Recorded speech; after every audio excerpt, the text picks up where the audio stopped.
The day my husband laughed at my dreams was the day I started planning his downfall. Not that I knew it then.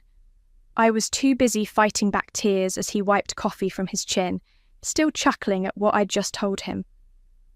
I'm Valentina, and until 6 months ago, I was the kind of wife who thought love meant sacrificing everything, including my self-respect, apparently. A skincare brand? Honey, you've never even run a lemonade stand. Davis's patronizing smile made my stomach turn. Let's stick to what you're good at, okay? The HR stuff, the house, you're perfect at that. Perfect. His favorite way to put me in my place. I forced a smile and gathered our breakfast dishes. You're right, it was just an idea. That's my girl. He kissed my cheek, grabbed his laptop bag, and headed for the door. Don't wait up tonight. Big meeting with investors. The moment his Tesla disappeared down our driveway, I opened my laptop. Our joint account balance made me dizzy. $283.42. Last month it was over $50,000. Our emergency fund, my careful savings from my HR job, everything. My hand shook as I dialed his number. Davis, what happened to our savings? Oh, that. His voice was distracted. Had to move some funds around for the startup. Don't worry your pretty head about it. Nestor says we'll triple it by quarter's end. Nestor. His sleazy college buddy turned business partner. The same guy who'd gotten Davis into crypto schemes and failed NFT projects. You didn't think to discuss this with me first.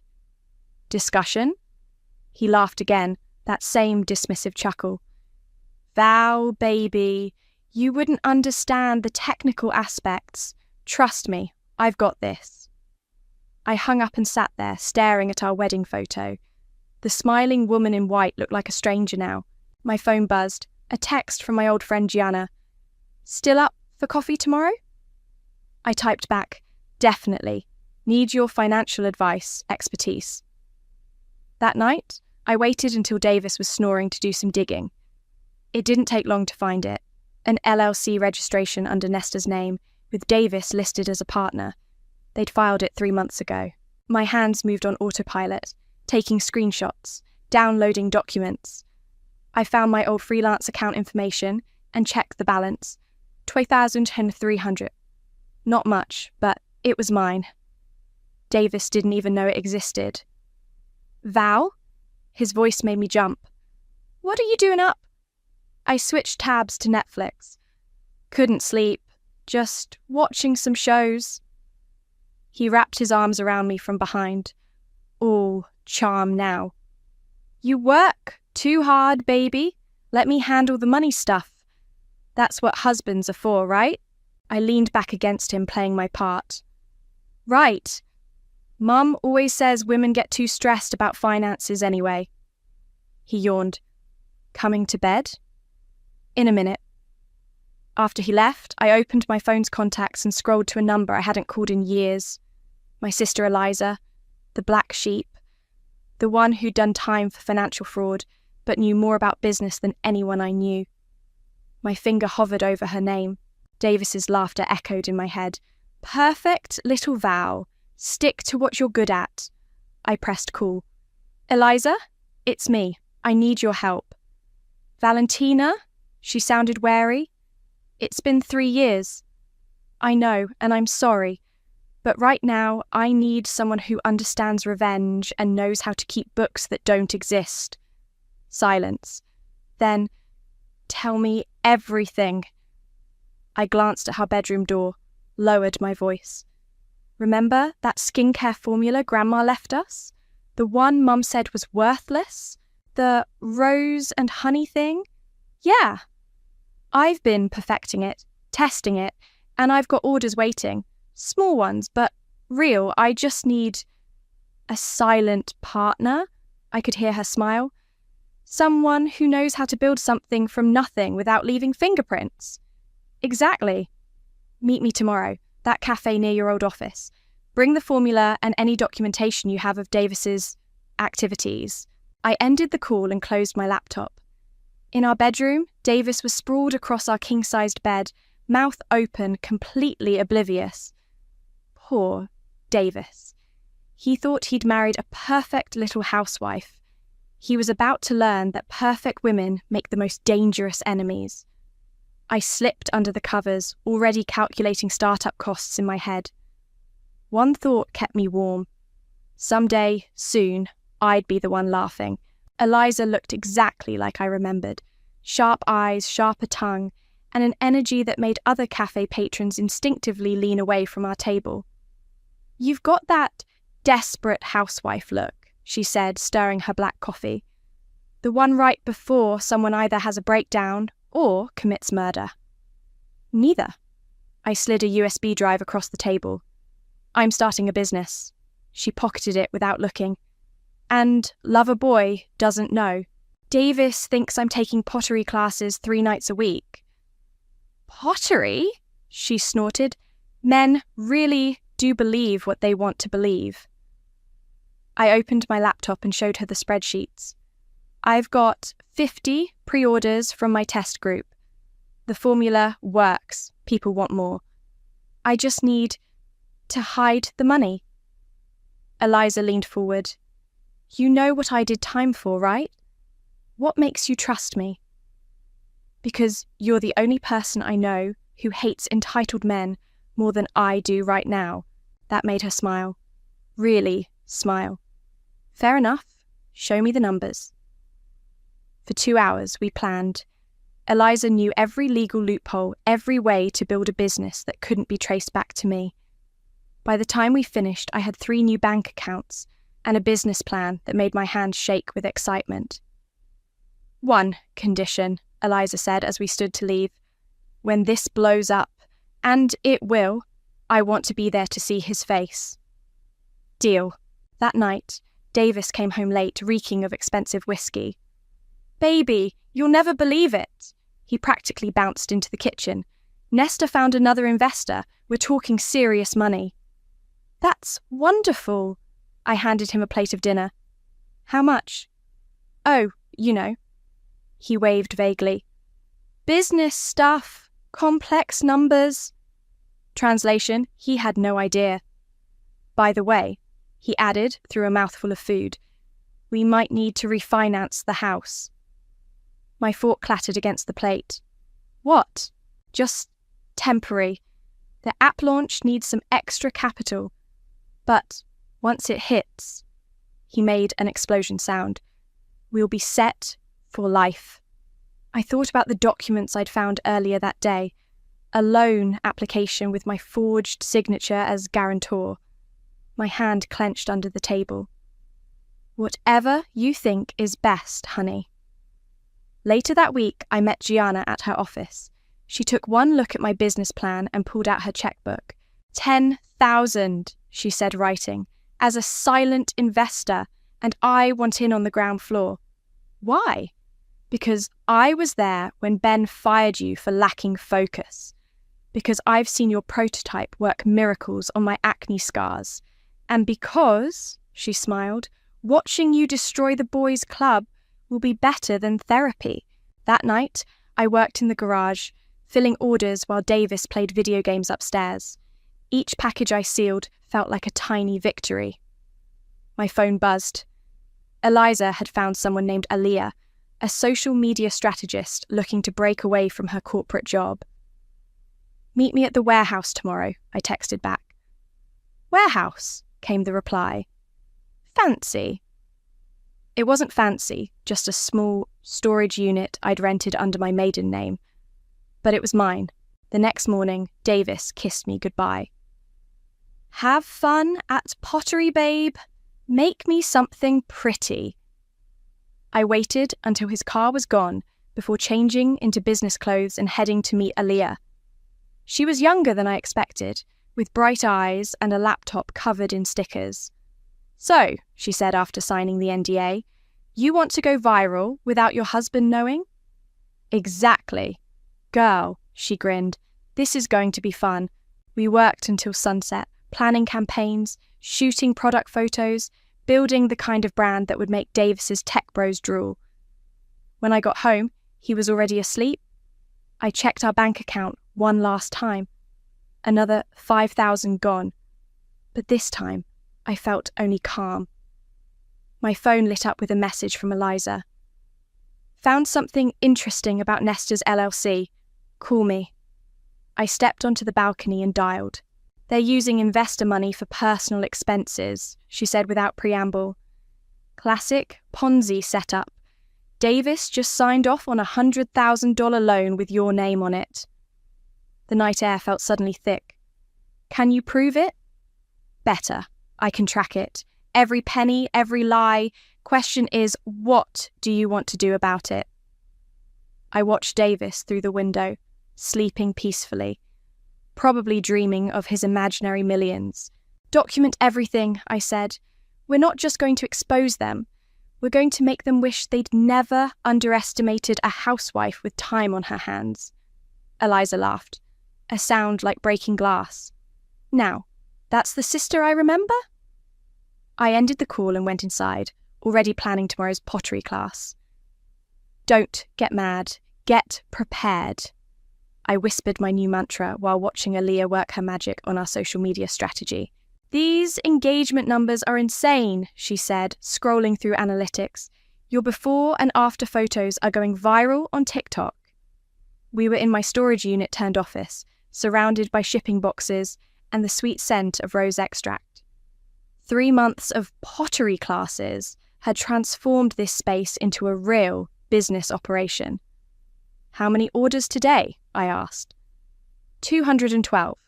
She spun her laptop around. And that's just from the morning post. My phone buzzed. Davis calling. I stepped outside to answer. Hey baby, quick question, he said, his voice tight. Did you move money from our savings account again? I kept my voice deliberately light. No, why? There's another 2,000 missing. You sure you didn't, I don't know, go shopping or something? The irony almost made me laugh. Davis, honey, I haven't touched that account since you said you needed it for the business. Right, he paused. Things are just a little tight right now. Nesta says... I'm sure everything's fine, I interrupted sweetly. You've got this, remember? After hanging up, I returned to find Aaliyah staring at her phone in shock. Valentina, Sephora just DM'd us. They want samples. My hand started shaking. What? They saw our viral video, the one with the burn survivor using our healing serum. They want to discuss retail possibilities. I grabbed my phone and called Gianna. Tell me you're sitting down, she said before I could speak. Your last quarter's numbers just hit my desk. We're looking at 6 figures in revenue. I need more investors, I said. Quiet ones, people who can handle rapid scaling.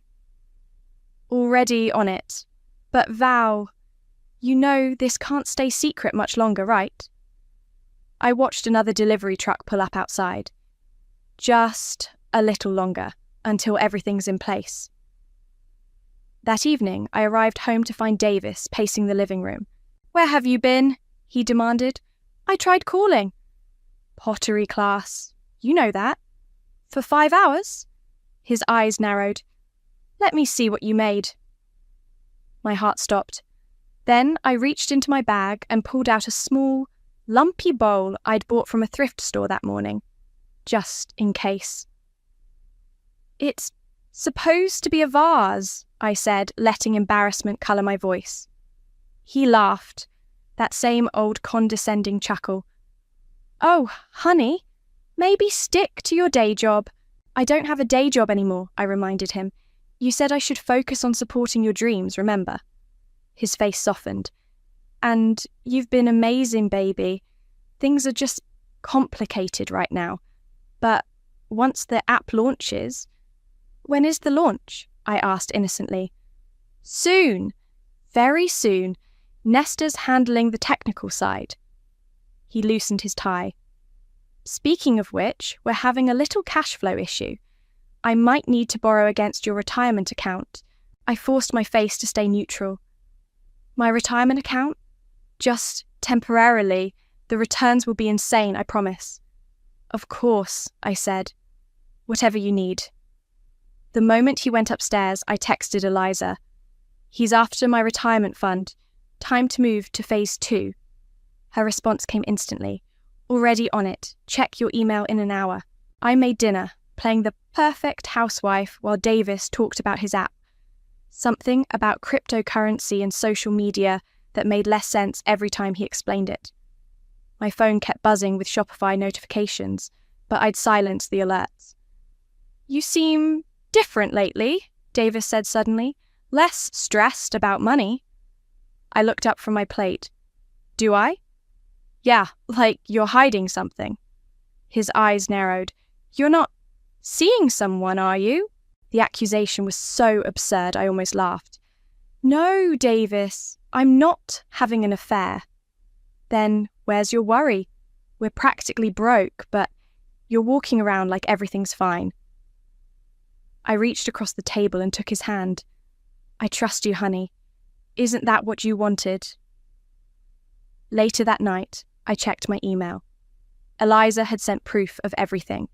The forged signatures, the misappropriated investor funds, the shell companies. Enough evidence to bury Davis and Nesta 10 times over. My phone lit up with a text from Aaliyah. Sephora meeting confirmed for next week. You ready to go public? I looked at Davis, passed out on the couch with his laptop open to another crypto trading site. On the screen, red numbers flashed. More money down the drain. Not yet, I typed back. But soon.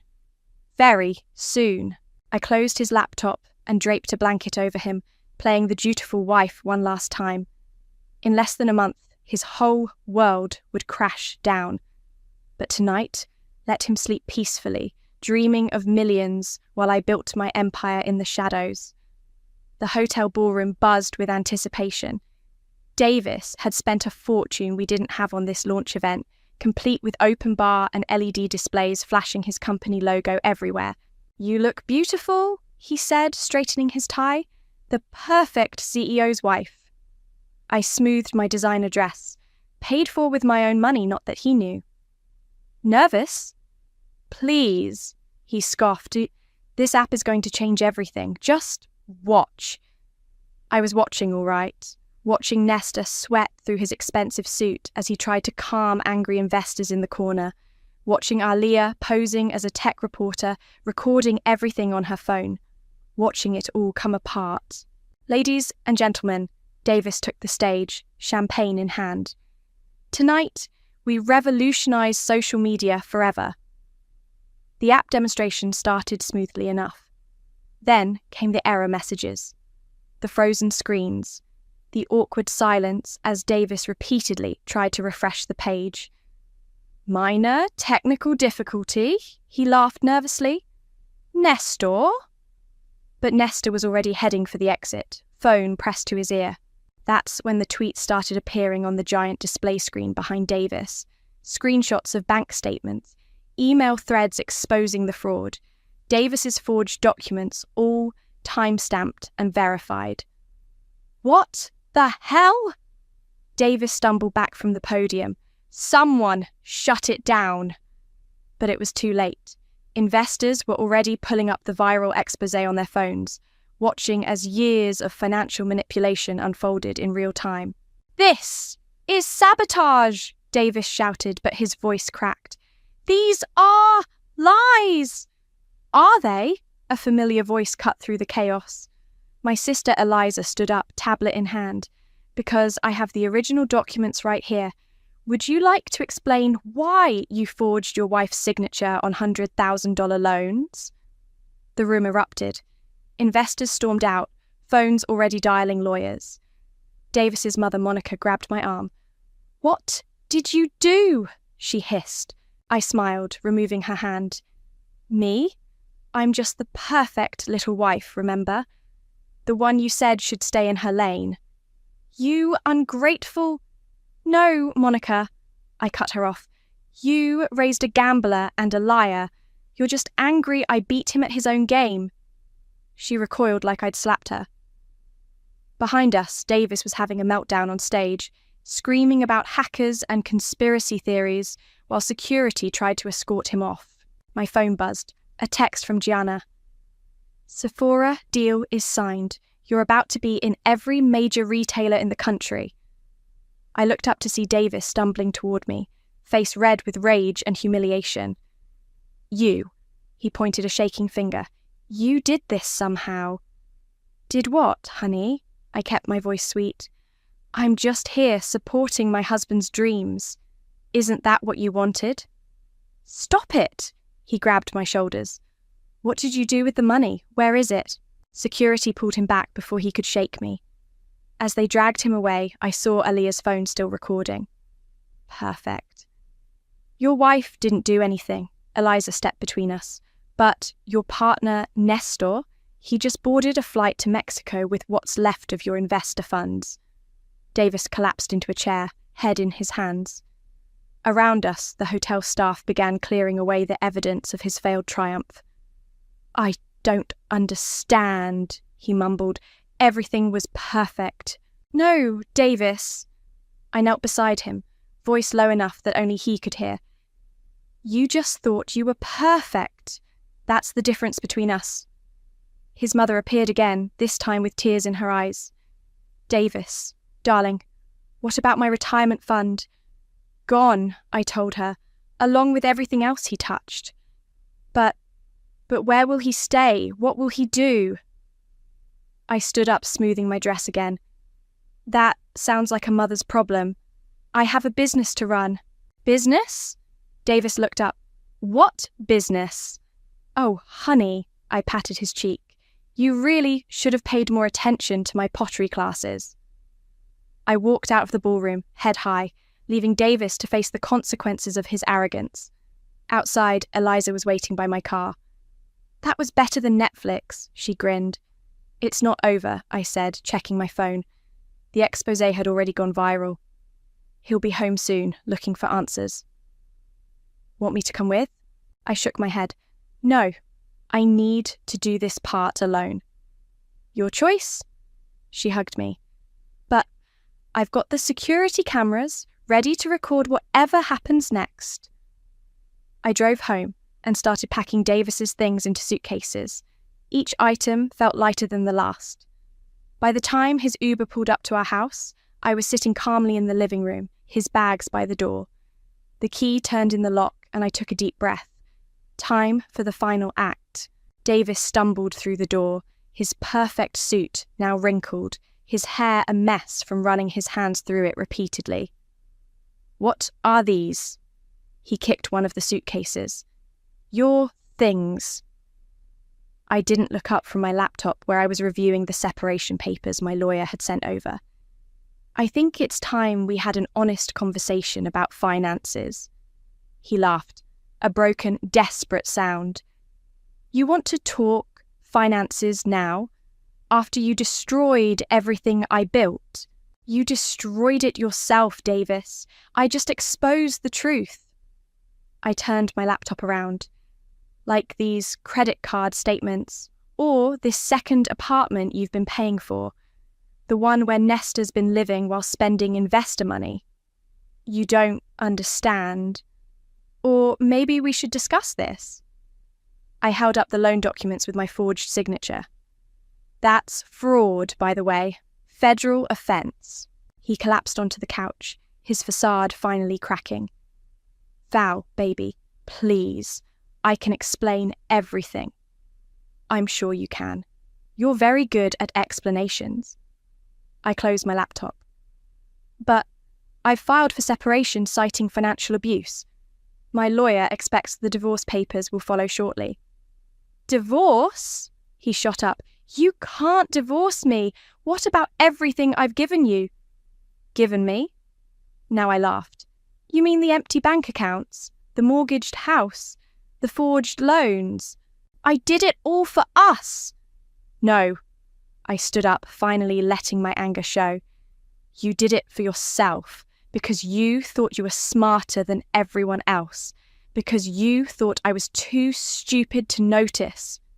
His phone buzzed repeatedly, probably more investors demanding answers. He ignored it, staring at me like he was seeing me for the first time. Where will I go? Your mother's worried sick about you. I gestured to the suitcases. Start there. My mother? His eyes narrowed. She's lost everything too, hasn't she? Her retirement, her savings. Actions have consequences, Davis, even for perfect men like you. He moved toward me, desperation in every step. Whatever you've got saved up, whatever you've hidden, we can use it to fix this. Together. I'll do better, I swear. There's nothing to fix. I stepped back. It's over. Over? His voice rose. I made you. You were nothing before me. Just some HR girl with delusions of... Actually, I cut him off. I have a meeting with my staff in an hour. You need to be gone by then. Staff? What staff? What are you talking about? I pulled up my company's website on my phone and handed it to him. His face went pale as he scrolled through the press coverage, the sales figures, the Sephora partnership announcement. This is your skincare thing? The stupid cream you were talking about? The one you laughed at? Yes. I took my phone back. Turns out I'm pretty good at running a real business, not just a Ponzi scheme. He grabbed my arm. You have to help me. I'm your husband. Remove your hand, I said quietly, or I'll add assault to the police report. He let go like I'd burned him. Outside, a car horn honked. That's your Uber to your mum's place. I handed him a business card. This is a good bankruptcy attorney. You'll need one. Val, please. His voice cracked. I love you. No, Davis, you loved having me. There's a difference. He picked up his suitcases, moving like a man in a dream. At the door, he turned back. Was any of it real? The love was, the respect wasn't. I opened the door for him. Goodbye, Davis. I watched him load his bags into the Uber, watched until the car disappeared around the corner. Then I called Eliza. It's done, I said. Start the next phase. The cease and desist letters to his remaining investors. All of it. No mercy. After hanging up, I walked through our house, my house now, touching everything that had once felt like a cage. My phone buzzed with a text from Gianna. Board meeting in 30. Ready to go public with the full story? I looked at myself in the hallway mirror. The woman staring back wasn't the perfect housewife anymore.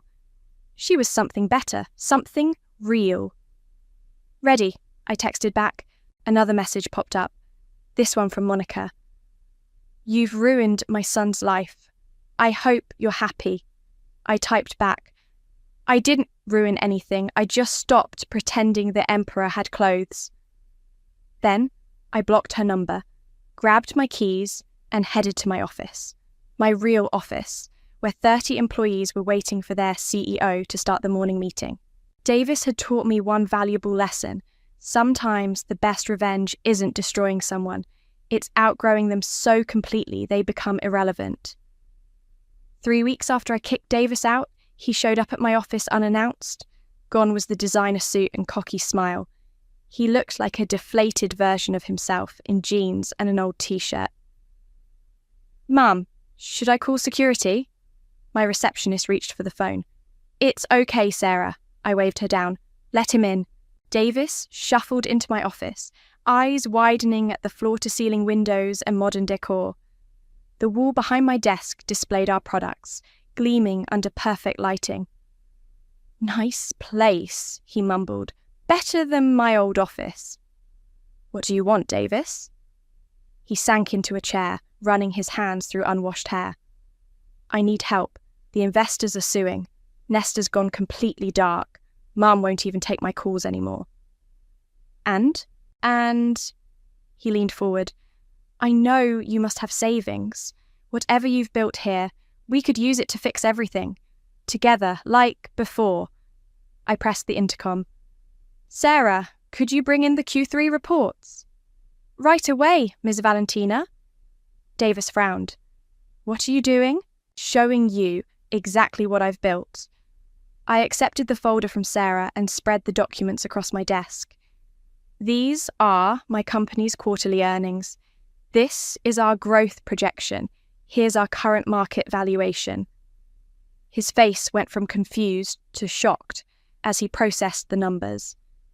This can't be real. Very real. Unlike your app, my business actually makes things people want to buy. But he looked up, desperation in his eyes. How? When? Remember all those pottery classes? Turns out I wasn't making vases. I gestured around the office. I was building this. While you were gambling away our savings? Yes. I gathered the papers back into their folder. Funny how that worked out. He slumped in his chair. I need money, Val, just enough to get back on my feet. Pay some lawyers. No. Please, I'm sleeping on my friend's couch. My credit cards are maxed out. I can't even... Here. I slid a business card across the desk. This is the contact information for a good bankruptcy attorney.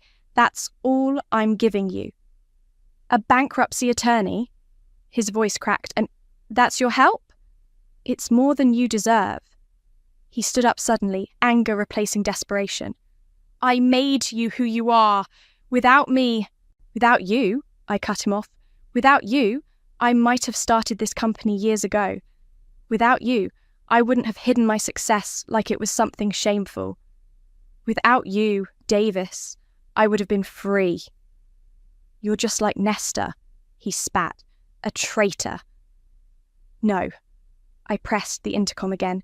Sarah, please escort Mr. Davis out, and if he returns, call security immediately. You can't do this to me, he was shouting now. I'm your husband. Ex-husband soon enough. I turned to my computer, dismissing him. The divorce papers are being filed this afternoon. Sarah appeared with 2 security guards. As they led him out, I heard him yelling, You'll regret this, Val. You need me. Once he was gone, I texted Eliza. He came begging, just like you predicted. She replied instantly, Tell me you got it on camera. Security footage, plus my office cameras, all archived. Perfect. The bankruptcy court will love that entitled attitude. I had just set my phone down when Aaliyah burst into my office, practically vibrating with excitement. We just hit 1 million followers, and Vogue wants to do a feature. They're calling you the silent entrepreneur who built an empire while her husband lost one. I smiled. Schedule or the interview? There's more, she grinned. Your old boss Ben has been trying to reach you. Apparently, he wants to discuss a mutually beneficial partnership opportunity. The same Ben who fired me for lacking focus? That's the one. I deleted his message without reading it. Some bridges should stay burned. My phone buzzed again, Monica calling for the 100th time. I blocked her number. Again. Aaliyah, I said, schedule a press conference for next week. It's time to tell the whole story. The whole story? Are you sure? I looked out my office window at the city below. Somewhere out there, Davis was probably running to his remaining friends, spinning tales about his ungrateful wife. Let him talk. Yes, I said. It's time everyone knew what happens when you underestimate a woman with a dream and a grudge. And Davis? I thought about his desperate face, his entitled demands, his unshakable belief that I would rescue him from his own mistakes. Davis taught me an important lesson, I said, picking up the bankruptcy attorney's card he'd left behind. He taught me that sometimes the best revenge isn't getting even, it's getting ahead. I dropped the card into my shredder and watched it disappear, just like my last shred of sympathy for the man who'd laughed at my dreams. The acquisition offer came on the same day Davis's bankruptcy proceedings went public. 7 figures. More money than he'd lost in his entire failed venture. Sign here, my lawyer said, sliding the papers across the conference table. You'll retain creative control and executive position. As I signed, Gianna squeezed my hand under the table. 6 months of building in secret had led to this moment. My phone buzzed. Eliza sending a screenshot of Davis's bankruptcy filing. His assets seized, Nesta suing him for misrepresentation, and Monica's retirement fund officially gone. I should have felt guilty. Instead, I felt light. Congratulations, the acquiring company's CEO shook my hand.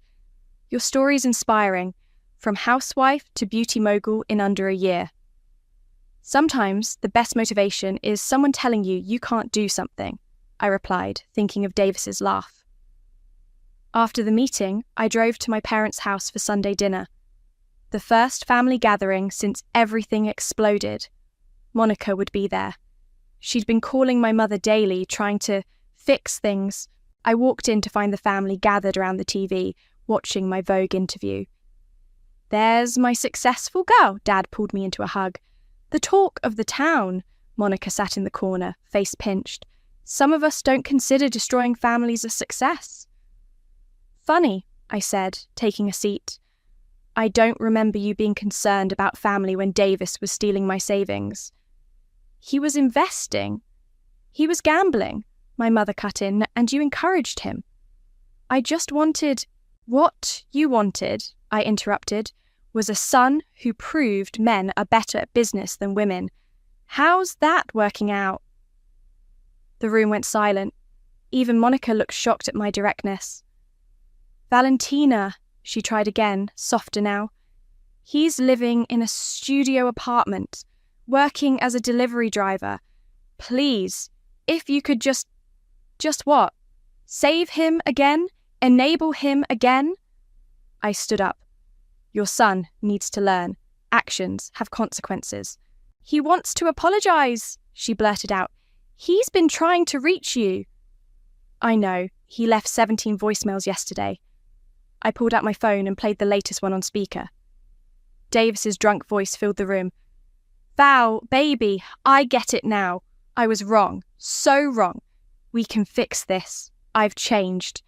I could help run the company with you. Be your business partner. Please, call me back. I stopped the playback. Monica was crying. That's not an apology, I said quietly. That's another attempt to control me. He's trying... No, he's not. I grabbed my purse. He's trying to find another way to take credit for my success. Just like you're trying to guilt me into saving him. Dad stepped forward. Where are you going? I have a meeting. We're opening a foundation to help women escape financial abuse. I looked directly at Monica. Something good should come from all this. As I reached the door, Davis himself burst in, unshaven and wild-eyed. Val, thank God, we need to talk. No, we don't. I stepped back. How did you know I was here? Mom told me. He moved closer. I saw the acquisition news. Congratulations. I always believed in you, you know.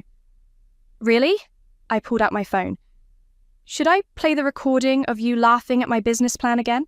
He flinched. I was wrong, okay? I admit it. But think about it. With my business experience, I could help you expand, make it even bigger. The laugh escaped before I could stop it. Your business experience? You mean your experience in losing other people's money? That's not fair. Life's not fair, Davis. You taught me that. I turned to my family. I'm sorry, but I need to go. Dad, could you make sure he leaves? Of course, sweetheart. My father stepped between us. Davis, time to go. Val, please, Davis called after me. You can't just leave me like this. I stopped at my car and turned back one last time. I'm not leaving you like anything. You did this to yourself. The only difference is now I'm not pretending otherwise. As I drove away, I saw Monica holding Davis while he broke down on our parents' front lawn. My phone lit up with a text from Eliza. Just saw the acquisition news. Ready for phase 2? I smiled, thinking of the women's foundation we were launching next month. Ready? Let's help others get the revenge they deserve. Another text came through, this one from Aliyah. Forbes wants to interview you. Their 30 under 30 list. The theme, Rising from the Ashes. Perfect timing, because that's exactly what I'd done. Risen from the ashes of a marriage built on lies, spread my wings and soared far beyond anywhere Davis could reach. Let him cry on his mother's shoulder. Let them both learn that karma doesn't ask permission before she collects her debts. I had an empire to run. The foundation's opening ceremony buzzed with energy. Hundreds of women filled the conference hall, each with a story similar to mine. On stage, Eliza was finishing her speech about financial abuse and empowerment. And now, she said, please welcome our founder and CEO, Valentina. The applause washed over me as I took the podium. In the front row, Gianna and Aliyah beamed. My parents sat beside them, pride radiating from their faces. When my husband laughed at my dreams, I began, he taught me something valuable. He taught me that some people will never believe in you until they have to. Movement at the back of the room caught my eye. Davis slipped in, wearing a suit that had seen better days. Monica hovered behind him. I continued speaking, pretending not to notice.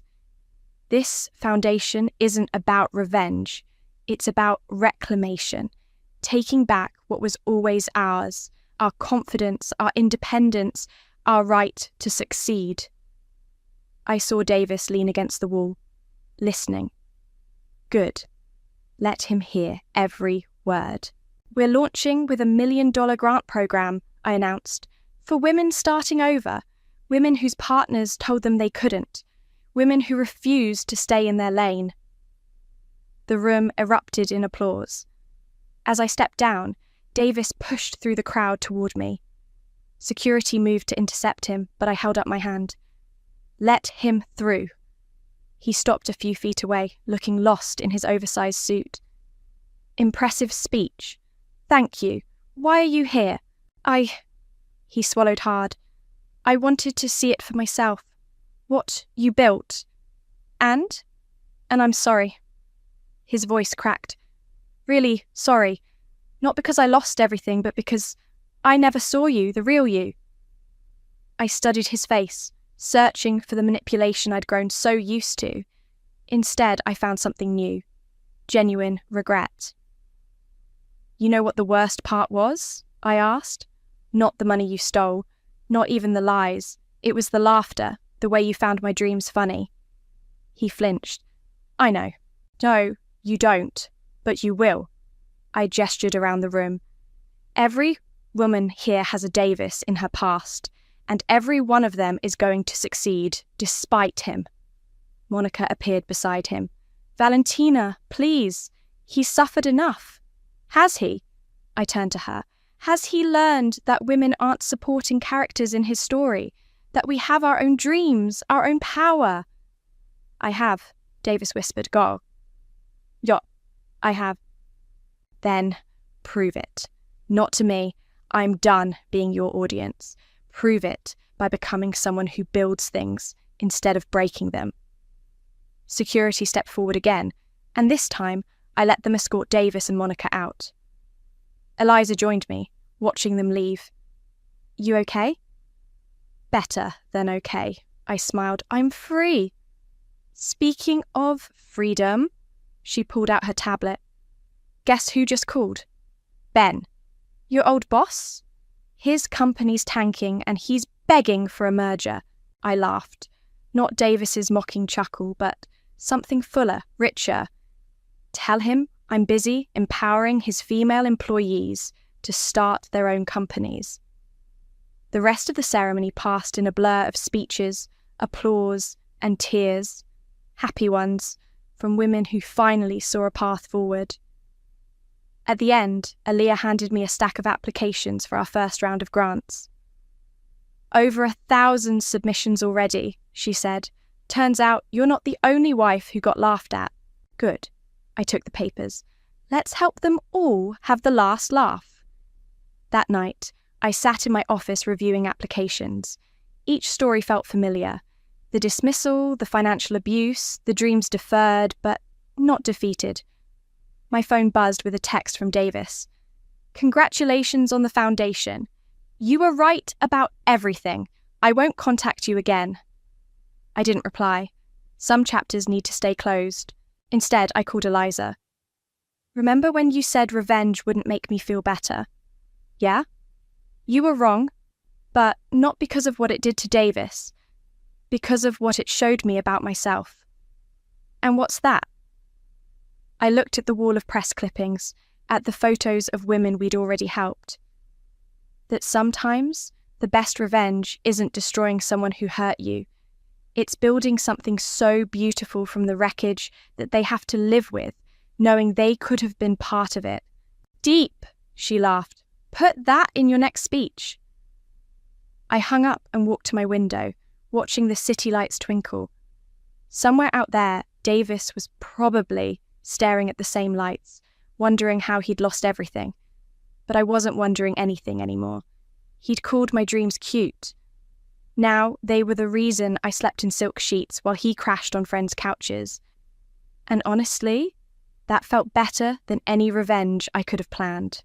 The end justified every means. And this was just the beginning.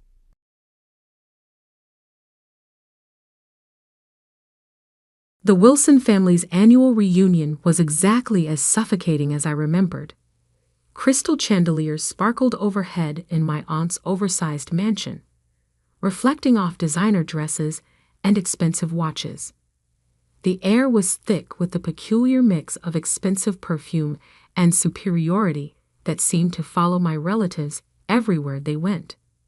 I stood in the corner, watching my cousins compete for attention with stories of their latest achievements. My simple black dress, carefully chosen to help me blend into the background, felt like armor against their judgment. "Olivia," my Aunt Patricia's voice cut through the chatter. "I almost didn't see you there. Still working as a secretary, dear." I took a small sip of champagne, hiding my smile behind the glass. "Administrative assistant, actually." "Oh," she raised a perfectly manicured eyebrow. "Still at that little consulting firm? What was it called again?" "Summit Solutions," I replied quietly. My cousin Ethan, fresh from making partner at his father's law firm, couldn't resist joining in. "Come on, Liv. I could get you a real job. Something with actual career potential." I thought about the stack of contracts waiting for my signature back at my office. My real office, not the carefully maintained cover I showed the world. "I'm happy where I am, thanks." "Happy?" Aunt Patricia's laugh could have cut glass. "Darling, you're wasting your potential. Your cousins are all executives, partners, real business people, and you're still pushing paper for someone else. If only they knew that someone else was me." The story of how I built my empire in secret started 10 years ago, in this very house. I was fresh out of business school, armed with an MBA and a revolutionary idea for restructuring failing companies. I'd spent months perfecting my pitch, convinced that my family's vast business connections would help launch my career. Instead, they laughed. "Consulting?" Uncle Robert had scoffed. "Leave that to the big firms, girl. Join the family business. Start in the mailroom. Work your way up like everyone else." Everyone else meant my male cousins, of course.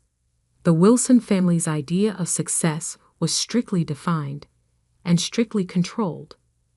They'd built their fortune through a network of companies, each headed by a carefully chosen male heir. Women were expected to marry well or take subordinate positions, nothing more. That night, I made 2 decisions that would change everything. First, I would build my own company without their help or knowledge. Second, I would make them regret every dismissive word. Summit Solutions began in a tiny office above a Chinese restaurant.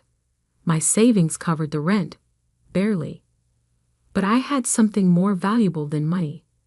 I understood how companies worked, how they failed, and most importantly, how to fix them. My first client was a small manufacturing firm on the verge of bankruptcy. The owner had been turned down by every major consulting firm in the city. I spent 3 months restructuring their operations, streamlining processes, and negotiating with creditors. 6 months later, they were profitable again. Word spread quietly through business circles about the mysterious consulting firm that could save dying companies. I hired carefully, choosing people who shared my vision and my discretion.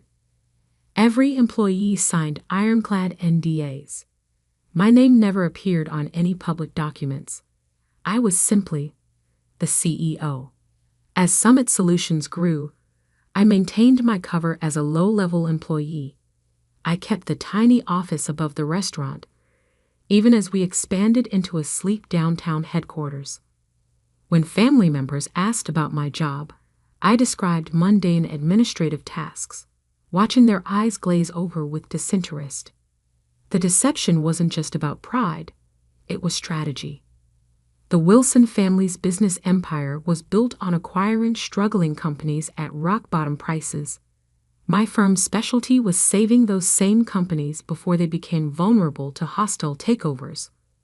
We worked in the shadows, quietly thwarting my family's predatory practices while building our own success. Now, 10 years later, Summit Solutions was one of the most influential consulting firms in the industry. We had offices in 12 cities, a client list that included Fortune 500 companies, and a reputation for turning failing businesses into success stories. And not one of my smirking relatives had any idea. "More champagne, dear." Aunt Patricia's voice yanked me back to the present. "Though perhaps you should stick to water. I imagine your salary doesn't leave much room for expensive tastes." I accepted the champagne with a practiced smile. "Thank you, Aunt Patricia. How's Uncle Robert's new acquisition going?" "Williams Manufacturing, wasn't it?" Her smile faltered slightly. "There have been some complications. Nothing Robert can't handle, of course." What she didn't know was that those complications were my doing. Williams Manufacturing had been a target of my uncle's hostile takeover attempt. They'd reached out to Summit Solutions 3 months ago, desperate for help. Now they were implementing our restructuring plan, their stock price was rising, and Uncle Robert's attempt to seize control was falling apart. "I heard they hired some consulting firm," my cousin Ethan added. "Probably throwing good money after bad. Those consultants are all the same. Big promises, no results."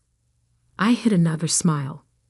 Summit Solutions' fee for saving Williams Manufacturing was more than Ethan would make in 5 years at his father's firm. "Oh, which firm?" "Summit something," he waved dismissively. "Nobody important. Dad says their CEO won't even show their face. Probably some trust fund kid playing at business." My phone buzzed in my clutch. A message from my actual assistant. "Emergency meeting tomorrow, 9 a.m. Wilson Ventures representatives requesting merger discussion Williams Manufacturing.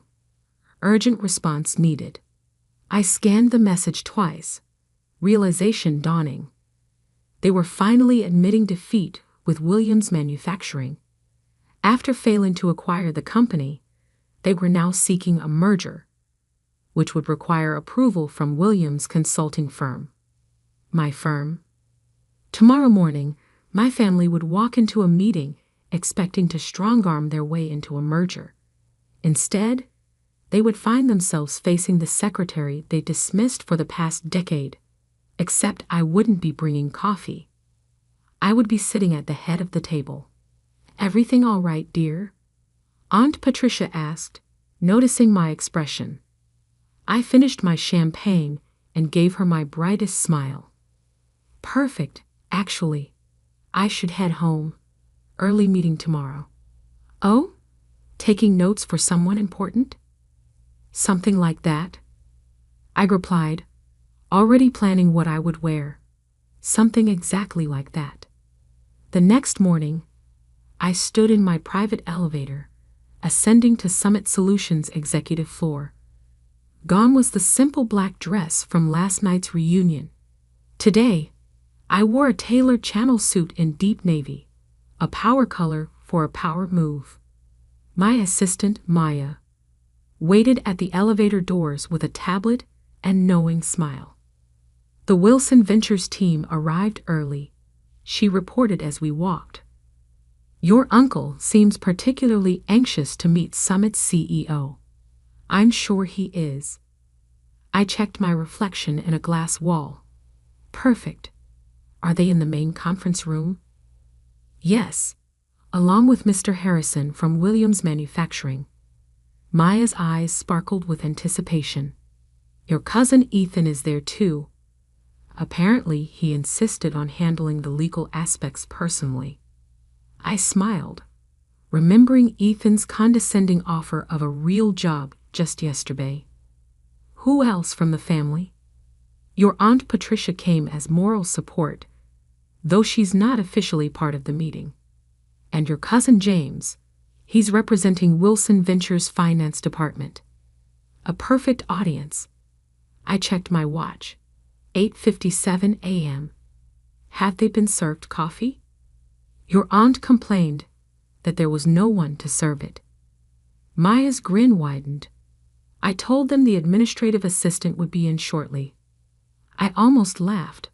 For 10 years, I'd played the role of invisible support staff whenever family members visited the office. They never looked closely at the quiet woman who brought their coffee or took their coats. It had been the perfect cover.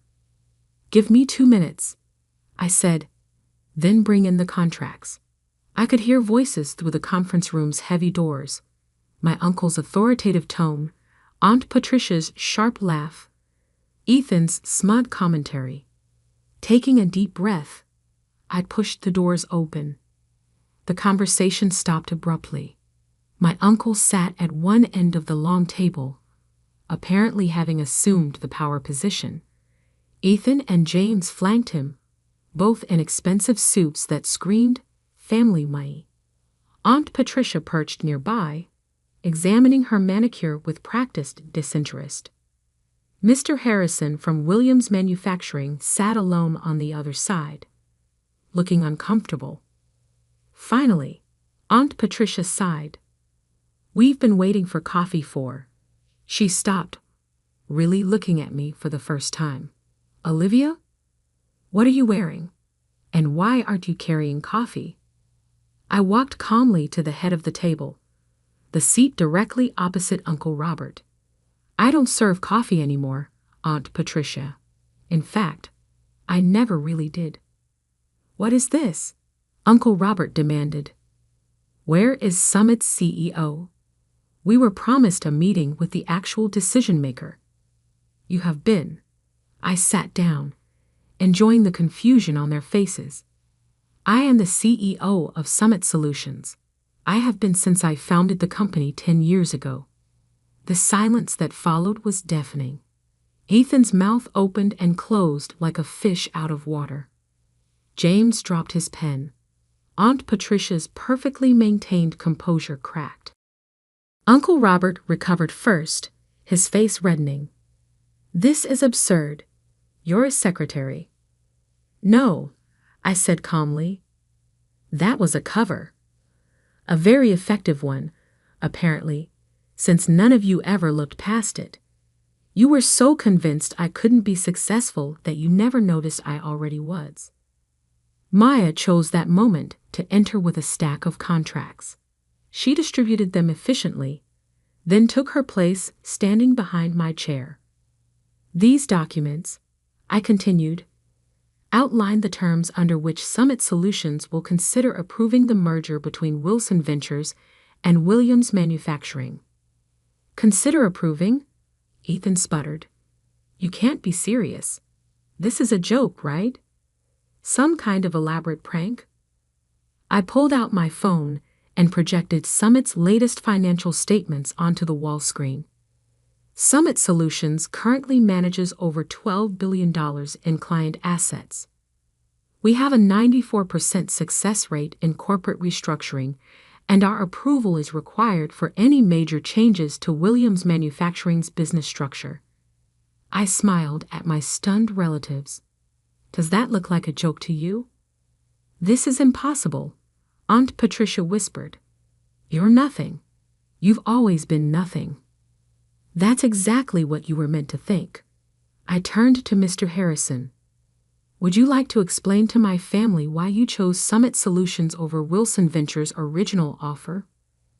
Mr. Harrison straightened in his chair. Summit's reputation is unparalleled. When Wilson Ventures attempted their hostile takeover, Summit's restructuring plan saved our company. We've increased profits by 47% since implementing their strategies. Restructuring plan? James looked like he might faint. The plan that destroyed our acquisition attempt, that was you, among others. I began listing cases on my fingers. Peterson Electronics, which you tried to acquire last year. Maritime Shipping, which you underbid on last quarter. The Davidson Group, which mysteriously recovered just before you could buy them out. I leaned forward. For 10 years, I've been quietly undermining every predatory acquisition attempt your company has made. Uncle Robert's face had turned an alarming shade of purple. You deliberately sabotaged family business. No, I corrected. I built my own business, one that helps companies survive instead of devouring them for parts. The fact that it interfered with your plans was just karmic bonus. This is ridiculous, Ethan declared, standing up. I'm calling our lawyers. Sit down, Ethan. My voice carried an authority that made him freeze. You really should read those contracts in front of you, the ones your firm spent months trying to secure for this meeting. I watched realization dawn on his face. That's right. Your law firm's biggest client this year. That was me too. Maya stepped forward with another document. This is a summary of Summit's current market position and liquid assets. You'll note that we're now in a position to acquire controlling interest in Wilson Ventures if we choose. The room erupted in chaos. Aunt Patricia was practically hyperventilating. James was frantically checking the numbers on his phone. Ethan had collapsed back into his chair, looking shell-shocked. This is blackmail, Uncle Robert growled. No, I said quietly. This is business. The kind you taught me, I'd never be capable of handling. I stood up, smoothing my jacket. You have until 5 p.m. today to review the merger terms. They're very generous, considering our position. If you decline, Summit Solutions will begin purchasing Wilson Ventures stock on the open market tomorrow morning. I headed for the door, then paused. Oh, and Aunt Patricia, that champagne you so graciously offered me last night. I own the vineyard that produces it. Bought it last year. The coffee you were so desperate for this morning. That chain too. I smiled sweetly. Turns out my salary does leave room for expensive tastes after all. The door closed behind me on their stunned faces. In my private office, I finally allowed myself a moment to process what had just happened. 10 years of careful deception, of playing the invisible underachiever, had led to this moment. Maya appeared with a real cup of coffee, my favorite blend from my own coffee chain. Was it worth the wait? I thought about all the times I'd served coffee in this very office, watching my family dismiss me, underestimate me, write me off as nothing more than a secretary. Every single second. My phone buzzed. Messages already pouring in from family members who must have heard about the meeting. I silenced it without looking. they'd have plenty of time to process their new reality. Right now, I had an empire to run. And for the first time in 10 years, I could finally do it without hiding who I really was. The next 48 hours were exactly what you'd expect when a family built on power and appearances suddenly discovers they're not at the top of the food chain anymore. The messages started pouring in almost immediately after the meeting. Aunt Patricia, darling, let's discuss this over lunch. You always were my favorite niece. Ethan, come on, Liv. We were just joking around. Families should stick together. James, you can't do this to us. We're blood. I ignored them all, focusing instead on the rapid-fire emails from Wilson Ventures board members. They weren't stupid. They could see which way the wind was blowing. By noon, they had scheduled an emergency board meeting. By 3, they had voted to accept Summit's merger terms. Uncle Robert, predictably, didn't go quietly. You've betrayed this family. His voice echoed through my office as he barged in unannounced. Maya moved to intervene, but I waved her off. Let him have his moment. Actually, I said, not looking up from my computer, I'd say I learned from this family. Isn't this exactly what you taught us? Seize power, eliminate competition, never show weakness. We gave you everything. That made me laugh. You gave me nothing, less than nothing. You taught me that I would never be good enough, that my only value was in supporting the men in the family. So I'd built something better. By deceiving everyone for a decade, I finally looked up at him. By letting you deceive yourselves, you saw exactly what you expected to see. A quiet, unambitious woman who knew her place.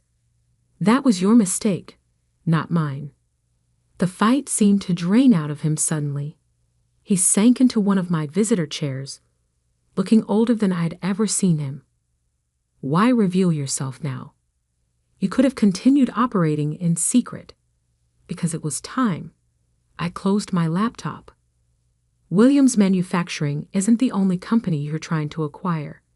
There's Thompson Electronics, Maritime Solutions, at least 3 others. Companies with good people, solid products, that just need help restructuring. I'm tired of watching you destroy them. It's business, he protested weakly. No, it's greed, and it stops now. I handed him a folder. These are the final merger terms. Summit Solutions will acquire a controlling interest in Wilson Ventures. We'll restructure the company to focus on building businesses up, not tearing them down. You can stay on as a consultant if you accept the new direction. If not, your golden parachute is outlined on page 3. He opened the folder with trembling hands. You thought of everything. I learned from the best. I smiled without warmth, though not in the way you intended. After he left, Maya brought in a stack of newspapers. Summit's revelation was already making headlines. Secret CEO revealed how one woman built a billion-dollar empire in secret. Wilson family shocked. The hidden success story they never saw coming. My phone buzzed again, this time with a message that actually mattered. My mother, who had divorced Uncle Robert's brother years ago and distanced herself from the Wilson family's toxicity, had sent a single line. I always knew you would show them. The next few weeks were a whirlwind of changes. Wilson Ventures board enthusiastically embraced Summit's new direction. Their stock price jumped 40% on the announcement of the merger.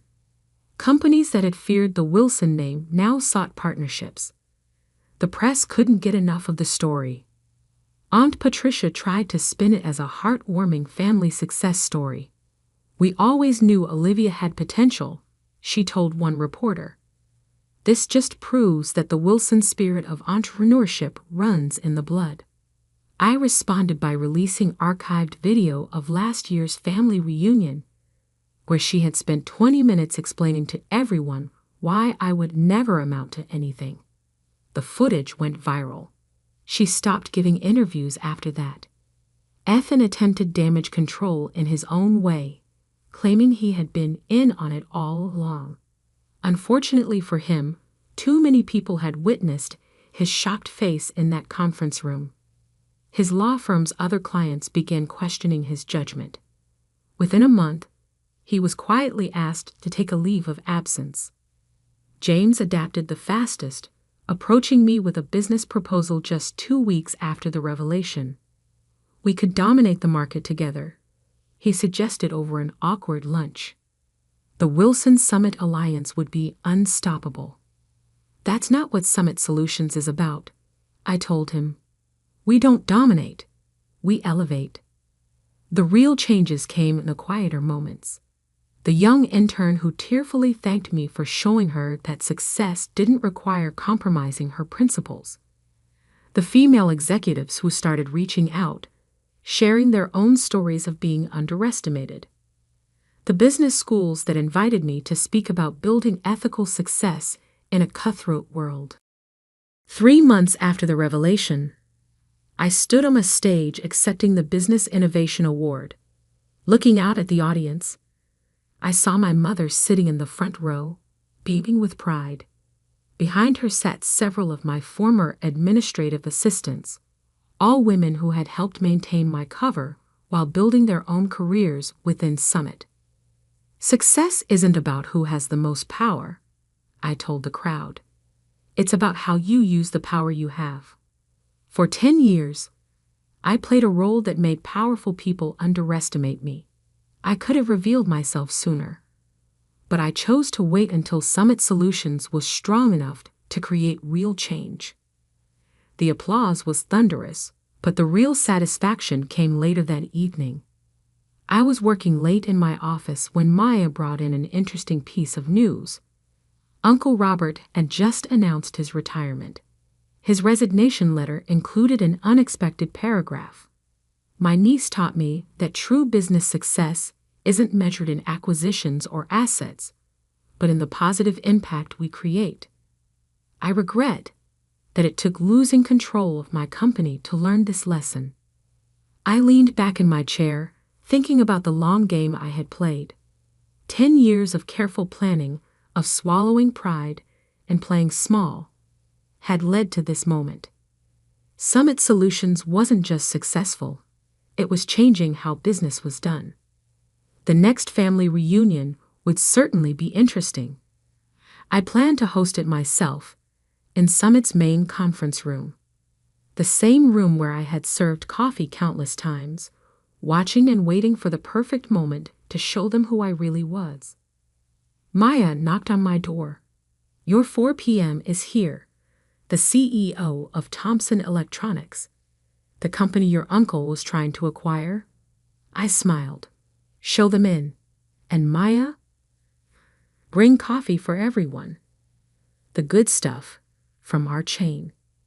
As I stood to greet my visitors, I caught my reflection in the window. No more hiding, no more playing small. I had built something remarkable, not despite my family's dismissal, but because of it. They had taught me that power doesn't always look like what people expect. Sometimes it looks like a quiet woman in a simple black dress, serving coffee and taking notes, while building an empire right under everyone's nose. The tabloids called it revenge. The business papers called it strategic genius. But for me, it was simply justice, served one corporate takeover at a time, with a side of perfectly brewed coffee.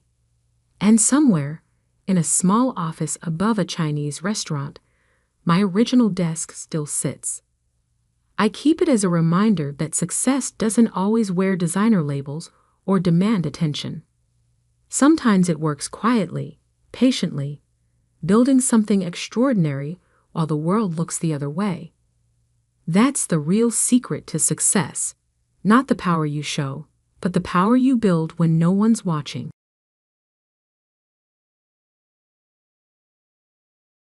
The day of my parents' will reading dawned bright and cold, sunlight streaming through the mahogany-paneled windows of Wilson and Associates Law Office. I sat quietly in the corner, watching my brother Marcus strut around the room in his tailored suit, already acting like he owned everything in sight. Which, if I was being honest with myself, he probably did. "Miss Sarah Bennett?" The lawyer's voice cut through my thoughts. "Are you ready to proceed?" I nodded, gripping the arms of my leather chair. At 32, I was about to find out what my parents really thought of me, though I already had a pretty good idea. The constant comparisons to Marcus throughout our lives had made that painfully clear. Mr. Wilson adjusted his wire-rimmed glasses and began reading. "To our son Marcus, for his unfailing dedication to the family business and maintaining the Bennett legacy."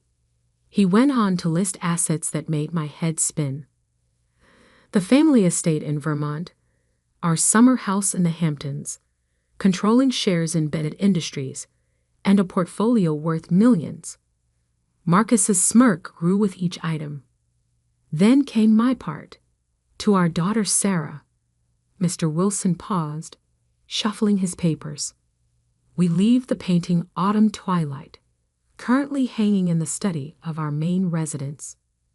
The room fell silent. Marcus didn't even try to hide his laughter. "A painting?" I managed to ask, my voice barely above a whisper. "Just a painting?" "It was your mother's favorite," Mr. Wilson offered weakly, clearly uncomfortable with the disparity. Marcus walked over and placed a hand on my shoulder, his grip just tight enough to hurt. "Don't worry, sis. I'll make sure you get a good job in the company. Maybe in the mailroom?" I shrugged off his hand and stood up. The Bennett family fortune, built over 3 generations, now belonged entirely to my brother. All I had was a single painting that my mother had bought at some small gallery years ago. I'd always thought it was pretty, a forest scene at dusk, with strange geometric shapes hidden among the trees, but it wasn't exactly a fair inheritance. "Is that all?" I asked Mr. Wilson. He nodded sympathetically. "The painting must be collected within 7 days." I left without another word, ignoring Marcus's calls behind me. The drive to my parents' house, now Marcus's house, felt surreal. The guards at the gate gave me suspicious looks, but let me through when I explained about the painting.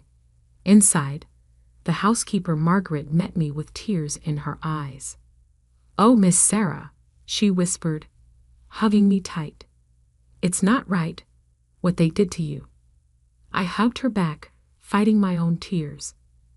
Margaret had been more like a mother to me than my own mother sometimes.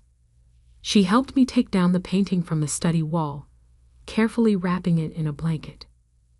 "Your mother used to stare at this for hours," Margaret said softly, "especially in the last few months. Sometimes she'd mutter about numbers and patterns. We thought the illness was making her confused." I looked at the painting more closely. In the fading light of the study, the geometric shapes seemed to shift and change, creating patterns I'd never noticed before. "Numbers?" Margaret nodded. She traced the shapes with her fingers, over and over. Mr. Bennett would get so angry about it. That night, in my small apartment across town, I hung the painting on my living room wall. It was beautiful in its own way. The forest scene was painted with incredible detail, each leaf and branch precisely rendered. But those geometric shapes, they didn't quite fit with the natural elements. They seemed almost deliberate, like they were trying to tell me something. I poured myself a glass of wine and sat on my couch, staring at the painting. My mother's final gift to me. Was it really just a cruel joke, a final reminder that I'd never measure up to Marcus? Or was there something more? My phone buzzed, Marcus calling again. I ignored it, like I had his last 5 calls. He probably wanted to gloat more, or maybe offer me that mailroom position. Instead, I opened my laptop and started researching the painting. Autumn Twilight, by an artist named James Morrison. No major exhibitions, no auction records, barely any online presence at all. The gallery where my mother bought it had closed years ago. It was like the painting had appeared out of nowhere. A text from Marcus popped up. "Don't be bitter, sis. Come work for me. It's what Mom and Dad would have wanted." I snorted. What my parents had wanted was for me to be more like Marcus, to care about profit margins and shareholders instead of pursuing my passion for art history and restoration. I disappointed them by choosing my own path, and now they'd made their feelings crystal clear. But something about the painting kept drawing my attention. Those shapes, they reminded me of something I'd studied in my art restoration courses. Steganography, the practice of hiding messages in plain sight. I got up and examined the painting more closely.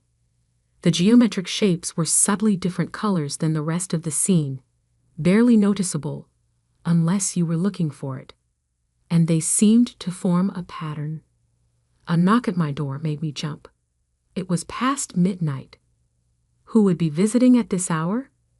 Through the peephole, I saw Marcus standing there, his usually perfect hair disheveled. "Sarah," he called out. "Open up. We need to talk about the painting." I stayed silent, watching him through the peephole. He'd never shown any interest in art before. Why was he here now, in the middle of the night, asking about a supposedly worthless painting? "Sarah, please." His voice took on an edge of desperation I'd never heard before. "Mom left instructions about the painting. You need to give it back." Instructions? My heart started pounding. Maybe I wasn't crazy. Maybe there really was something hidden in those geometric shapes. "Go away, Marcus," I called through the door. "The painting is mine. It's all I got, remember?" "You don't understand," he hissed. "That painting, it's not what you think. Give it to me now, and I'll give you $5 million. $5 million? For a painting he'd laughed about just hours ago? I backed away from the door, my mind racing. Marcus was many things, but he wasn't stupid with money. If he was offering that much, the painting must be worth far more. I heard him fumbling with something. Keys? Did he still have a copy of my spare key from when I'd been sick last year? I quickly grabbed the painting off the wall and ran to my bedroom, locking the door behind me just as I heard my front door open. "Sarah." Marcus's voice echoed through my apartment. "Where are you? Where's the painting?" I held the painting close, my hands shaking. In the dim light of my bedroom, those geometric shapes seemed to glow faintly. And then I saw it, a pattern I'd missed before. The shapes weren't random at all. They formed numbers, hidden so cleverly in the forest scene that you'd never notice unless you knew exactly what to look for. "Sarah." Marcus was getting closer. "Think about what you're doing. That painting is worth more than you can imagine." I turned the painting over, inspecting the back. The original canvas was professionally mounted, but something about the framing felt off. A slight gap that shouldn't be there. My bedroom door handle jiggled. "Sarah, open this door right now." With trembling fingers, I'd pried at the gap in the frame. A small piece of paper fluttered out, covered in my mother's elegant handwriting. As I read the first line, my breath caught in my throat. "My dearest Sarah, if you're reading this, you've discovered what I always knew you would. You see patterns others miss. You question what others accept.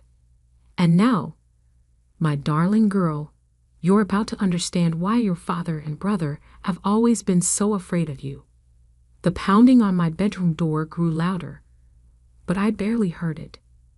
I was too busy reading my mother's letter, my hands shaking as each word revealed a truth that would change everything. The numbers in the painting weren't just random shapes. They were coordinates, accounts, and passwords to something that would shake the very foundation of Bennett Industries. And my brother, still shouting outside my door, had no idea that his perfect world was about to crumble. I don't know how long I sat there on my bedroom floor, reading and rereading my mother's letter, while Marcus continued his tirade outside. My hands trembled as I absorbed each carefully written word. The numbers in the painting, when combined with the access codes I've included here, will lead you to the truth about Bennett Industries. Your father and brother built their empire on stolen innovations, patents and designs taken from brilliant minds who trusted them. I was one of those minds, Sarah. And you, my dear daughter, were always meant to be my successor. A loud crash from my living room jolted me back to reality. Marcus had apparently gotten tired of asking nicely. "I'm calling the police," I shouted, already dialing 911. "Go ahead," Marcus yelled back. "I'll tell them you stole company property. That painting belongs to Bennett Industries."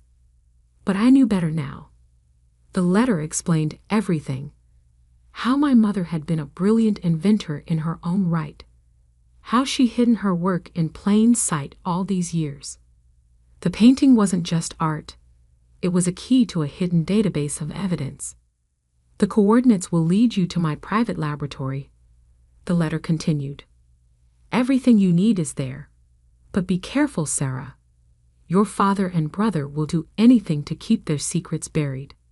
I heard Marcus's footsteps retreating, followed by my front door slamming. Taking a deep breath, I emerged from my bedroom. My apartment was a mess. Marcus had apparently searched every corner looking for the painting. But I didn't care about the chaos. I had work to do. First, I photographed every inch of the painting, capturing the geometric shapes from every angle. Then I carefully copied down the coordinates from my mother's letter. According to her instructions, I needed to overlay the shapes in a specific sequence to reveal the full set of access codes. My phone buzzed again, this time with a text from Margaret, our old housekeeper. "Miss Sarah, men are at the house removing all your mother's things. They're looking for something in her study. Please be careful." They were destroying evidence. I had to move fast. The coordinates led to a location in the Berkshires, about 3 hours from the city. My mother had written that she purchased the property under her maiden name, keeping it hidden from my father and brother. "The lab is underground," her letter explained. "The entrance looks like an old storm cellar, but it's equipped with state-of-the-art security. Use the first sequence of numbers from the painting to gain access." I packed quickly, laptop, the painting carefully wrapped in blankets, some clothes, and my mother's letter. As I headed to my car, I noticed a black SUV parked across the street, its engine running. Marcus wasn't done yet. The drive to the Berkshires was tense.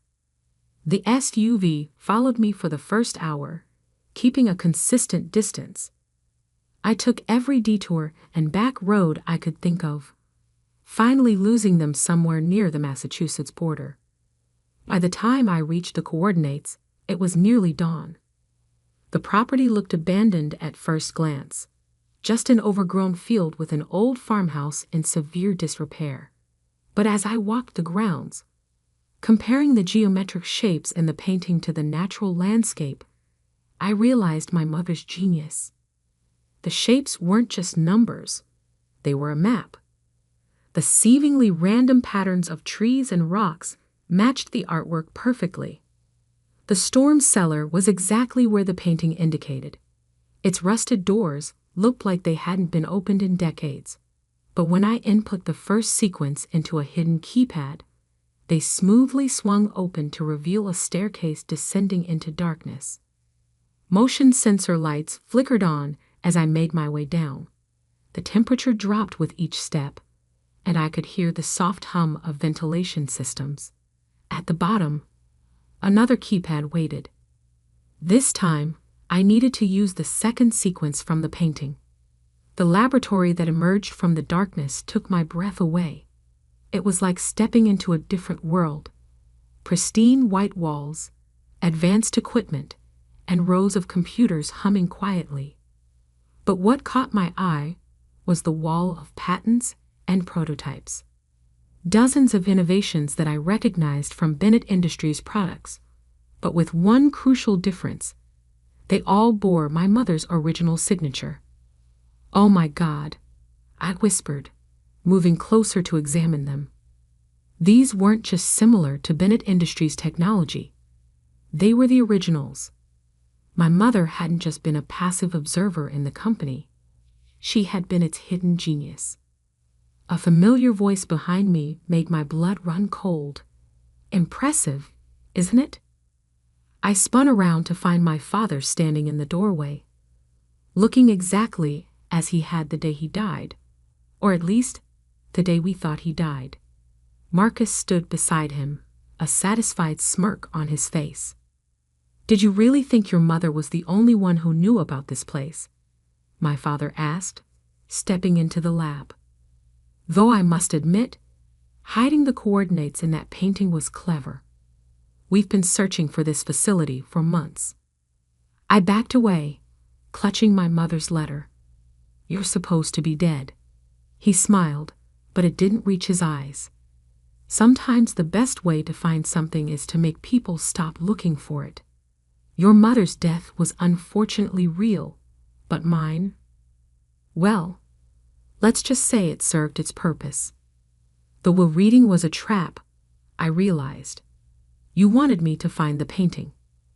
"We needed you to leave us here," Marcus explained, moving to block the exit. "Mom changed all the security protocols before she died.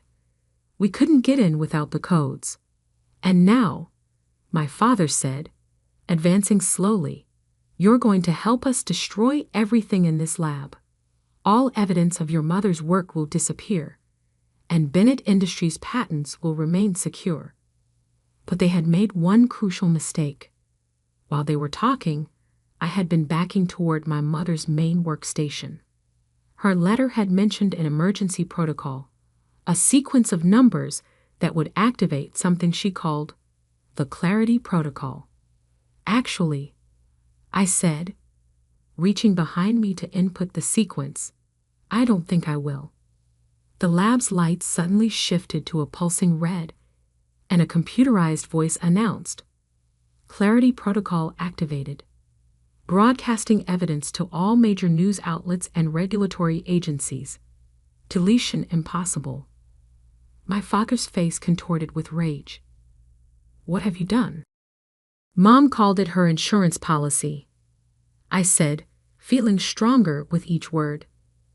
"Every piece of evidence in this lab has just been transmitted to hundreds of secure locations. Patents, proof of theft, fraudulent documents, everything. Bennett Industries is about to face some very uncomfortable questions." Marcus lunged forward, but it was too late. Alarms began blaring, and the lab's security systems activated, sealing all exits. We were locked in, together with the truth that would destroy their empire.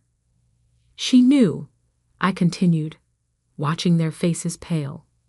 "She knew you would try to bury her contributions, just like you buried her innovations. So she made sure the truth would come out, one way or another." Through the lab's small windows, I could see police lights approaching. Someone, probably the lab's security system, had alerted local authorities. My father and Marcus exchanged panicked looks as the sound of sirens grew closer. The painting that had started everything still sat wrapped in blankets by the door. Those seemingly worthless geometric shapes had led me exactly where I needed to go. My mother's final gift wasn't just a painting, it was justice. And as I watched my father and brother realize their perfect world was crumbling, I smiled, knowing this was just the beginning. The real story of Bennett Industries was about to be told, and this time, no one would be able to hide the truth.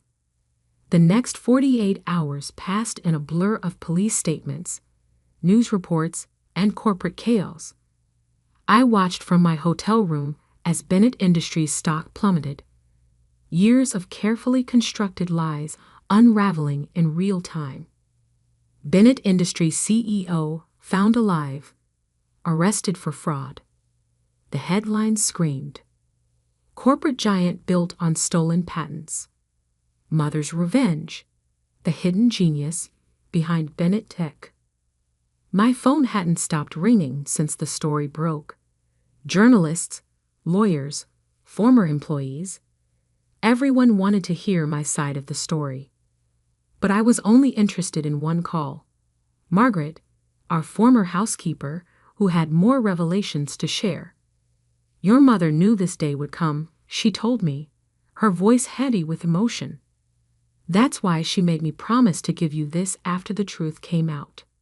An hour later, I sat in Margaret's small living room, holding another letter from my mother.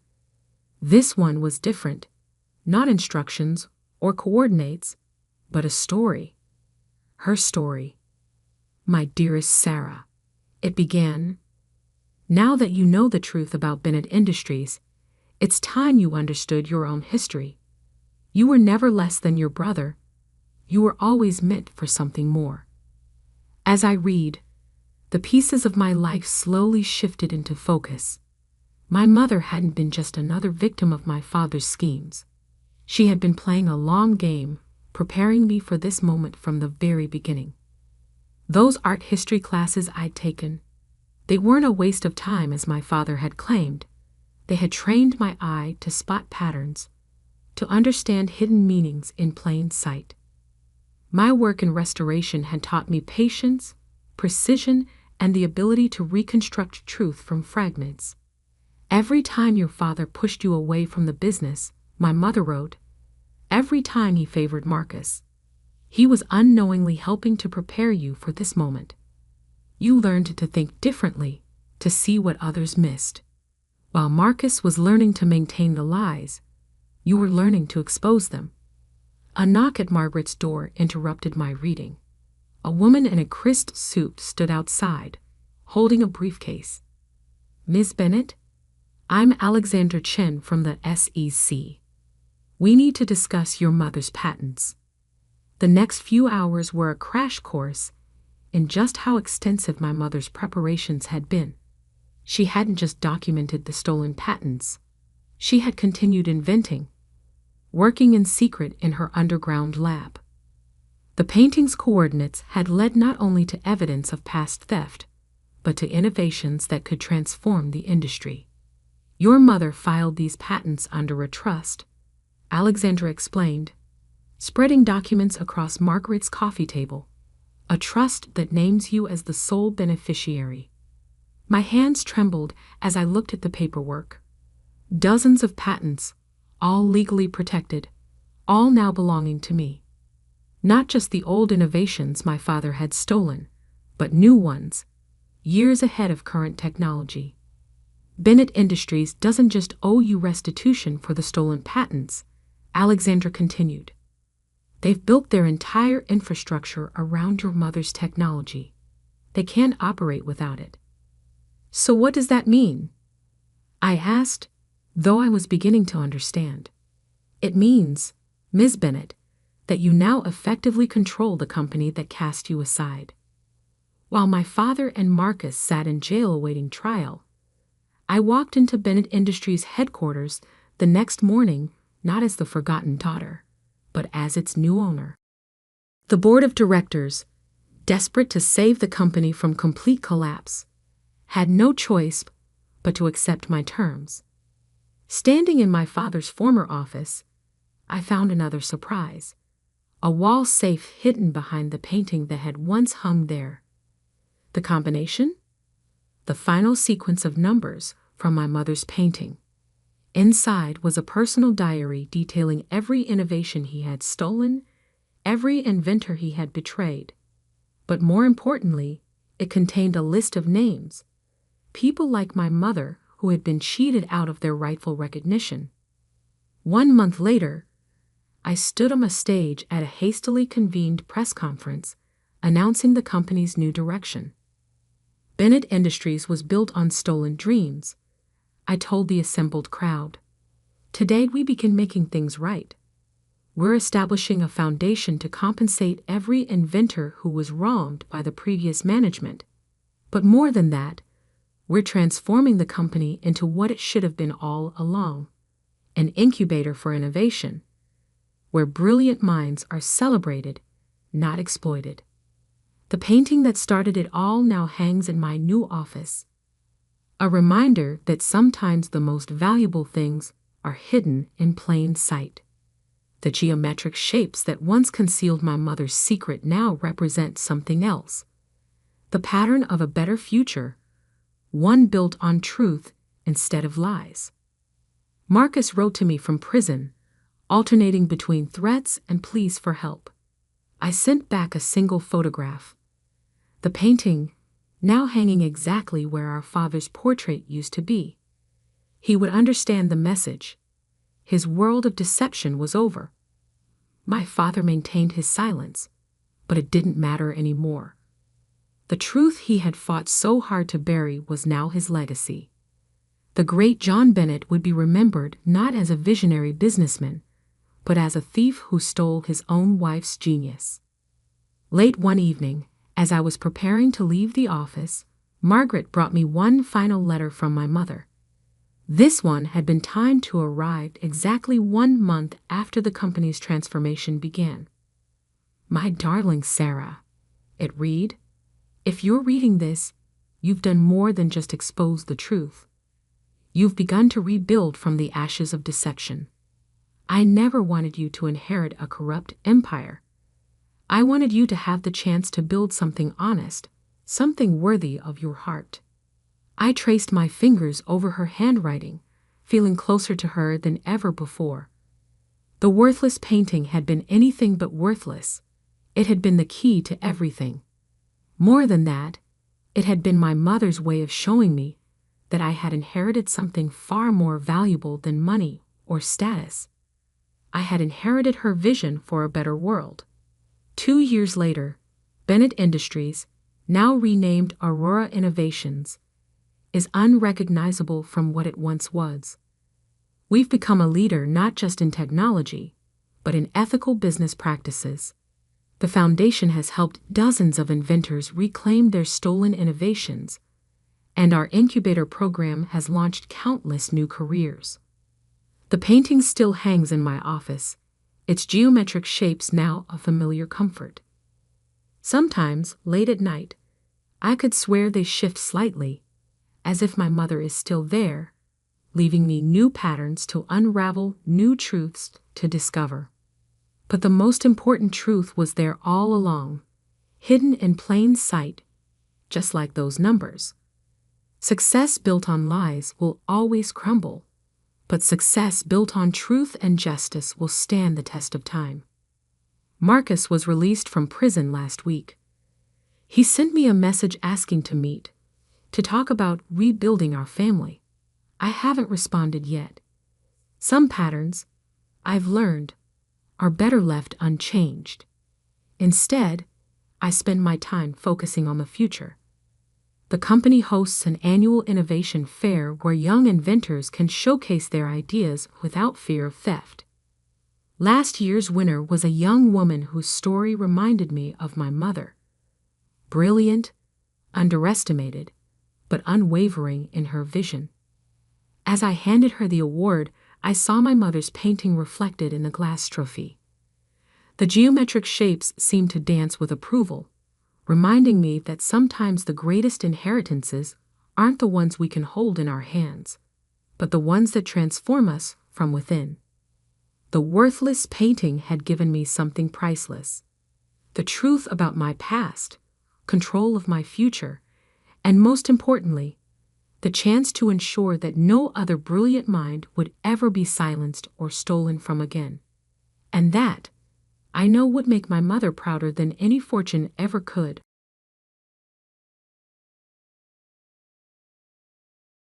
I never wanted to be a doctor. That might sound ungrateful. After all, medicine is a noble profession, one that many dream of pursuing. But for me, it was a gilded cage, a path chosen by my parents that slowly suffocated my true passion. My name is Sophia Chin, and I've been living a double life for the past 6 years. To my parents, I'm Dr. Chin, the dutiful daughter who followed the path they paved. To the art world, I'm Aurora Knight, one of the most sought-after contemporary artists in New York, known for paintings that sell for millions. And neither world knows about the other. The irony of my situation hit me hardest this morning as I stood in the newly renovated wing of Metropolitan General Hospital, my parents' pride and joy. They've both been prominent surgeons here for 30 years. The hospital was unveiling its new Healing Through Art initiative. And there, taking center stage in the main lobby, was my latest piece. A massive canvas exploding with colors, abstract yet somehow alive, purchased anonymously through my gallery for $2 million. My mother stood beside me, critiquing it with her surgical precision. "I don't understand modern art," she said, wrinkling her nose. $2 million for splashes of paint. The hospital board must be losing their minds. If only she knew those splashes of paint would pay for an entire year of the hospital's pediatric care program. My father joined us, his white coat pristine, as always. "At least it adds some color to the place," he muttered. Though I would have preferred they spend the money on new equipment. I bit my tongue, remembering the night I created that painting. I had just finished a 36-hour shift at the hospital, their hospital, and instead of sleeping, I'd gone straight to my secret studio. The emotions poured out of me onto the canvas. The exhaustion, the frustration, the constant pressure to be someone I wasn't. But my story really begins 10 years ago, when I was 18 and dared to dream of attending art school. Absolutely not. My father's voice had thundered through our house, making the fine china in the display cabinet tremble. No daughter of mine will waste her life painting pictures. I stood in our living room, acceptance letter from the prestigious Art Institute clutched in my shaking hands. The same hands that had secretly won 3 national youth art competitions under a pseudonym. The same hands my parents wanted to train for holding scalpels instead of paintbrushes. But Dad, I got a full scholarship. They say I'm one of the most promising young artists they've seen in years. My voice sounded small, even to me. My mother sat perfectly straight on our leather sofa, her expression a carefully constructed mask of disappointment. "Sophia, we've invested everything in preparing you for medical school. The extra classes, the summer programs, the MCAT prep courses. This isn't up for discussion." I never asked for those things, I protested, feeling the familiar pressure building behind my eyes. I never wanted. "Enough," my father cut me off. "You think art will give you a stable future? You think you can support yourself drawing pictures? Look at your cousin William. He tried to be a creative. Now he's 35 and still living in his parents' basement. But I'm good at it," I whispered. "Really good." My mother stood up, straightening her already impeccable blouse. "You're good at science too. Top of your class in biology. Perfect MCAT scores. That's not an accident, Sophia. That's your true calling."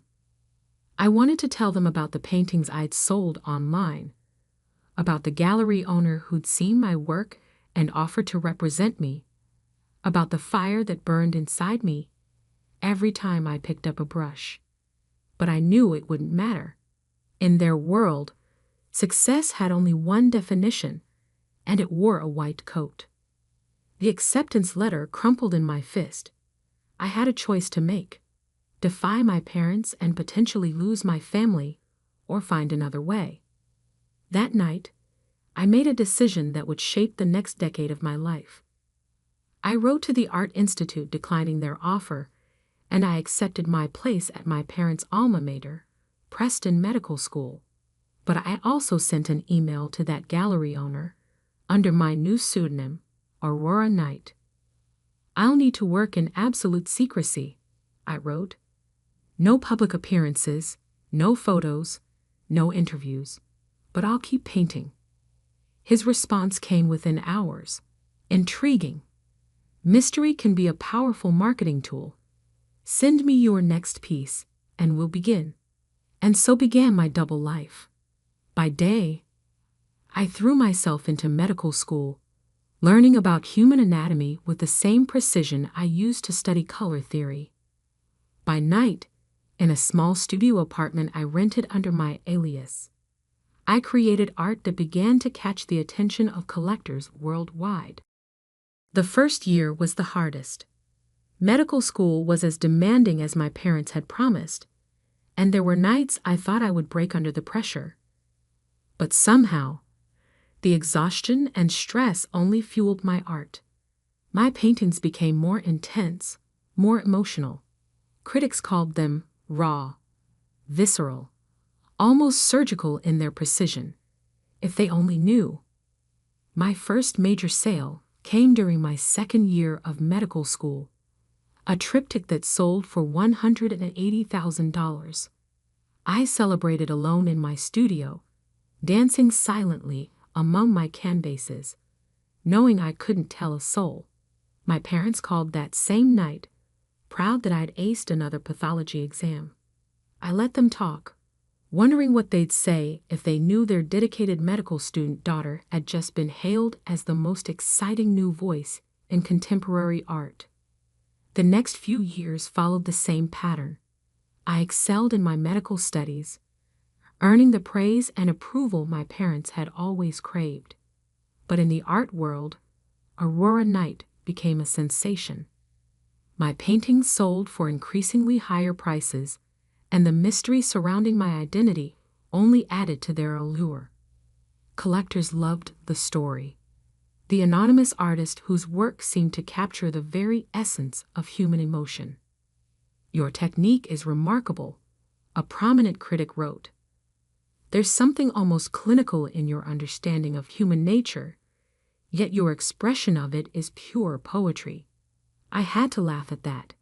If he only knew how many hours I spent studying actual human anatomy. By the time I graduated medical school, I had earned enough from my art to buy a small private island. Not that I could ever tell my parents that. Instead, I dutifully accepted a residency position at their hospital, Metropolitan General, while maintaining my secret studio across town. The balancing act was exhausting, but something unexpected happened. I discovered that being a doctor made me a better artist, and being an artist made me a better doctor. My understanding of human anatomy brought a unique perspective to my paintings, while my artistic sensitivity helped me connect with patients in ways my colleagues couldn't quite match. But every time my parents bragged about their doctor daughter, every time they reminded me how right they had been to push me into medicine, I thought about the paintings selling for millions under a name they'd never know. Until this morning, when they stood in their own hospital, unknowingly criticizing their daughter's artwork worth millions. The same artwork that would fund the pediatric care program they'd been fighting to expand for years. And that's when I realized maybe it was finally time for Aurora Knight to step into the light. But I never expected what would happen next. The decision to reveal my identity wasn't made in a moment. It built slowly, like layers of paint on canvas, each small incident adding another stroke to the bigger picture. My father's criticism of the painting in the hospital lobby that morning was just the final layer. What he didn't know was that I had another piece being unveiled that same evening at the Metropolitan Museum of Art. Standing in the hospital's sterile hallway, still in my white coat, I checked my phone. 3 missed calls from Marcus, my gallery owner. A text message flashed across the screen. Major problem with tonight's unveiling. Need to speak ASAP. I ducked into an empty consultation room, my heart racing. Marcus, what's wrong? His voice crackled through the speaker, tense with worry. The Times is running a piece on Aurora Night. Someone talked. They're claiming they know your real identity. My blood ran cold.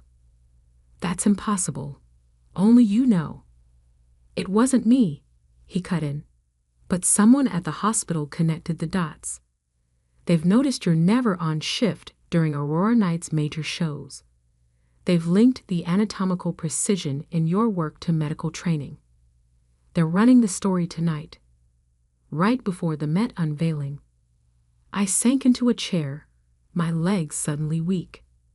6 years of careful secrecy, about to unravel because I'd been careless with my shift scheduling.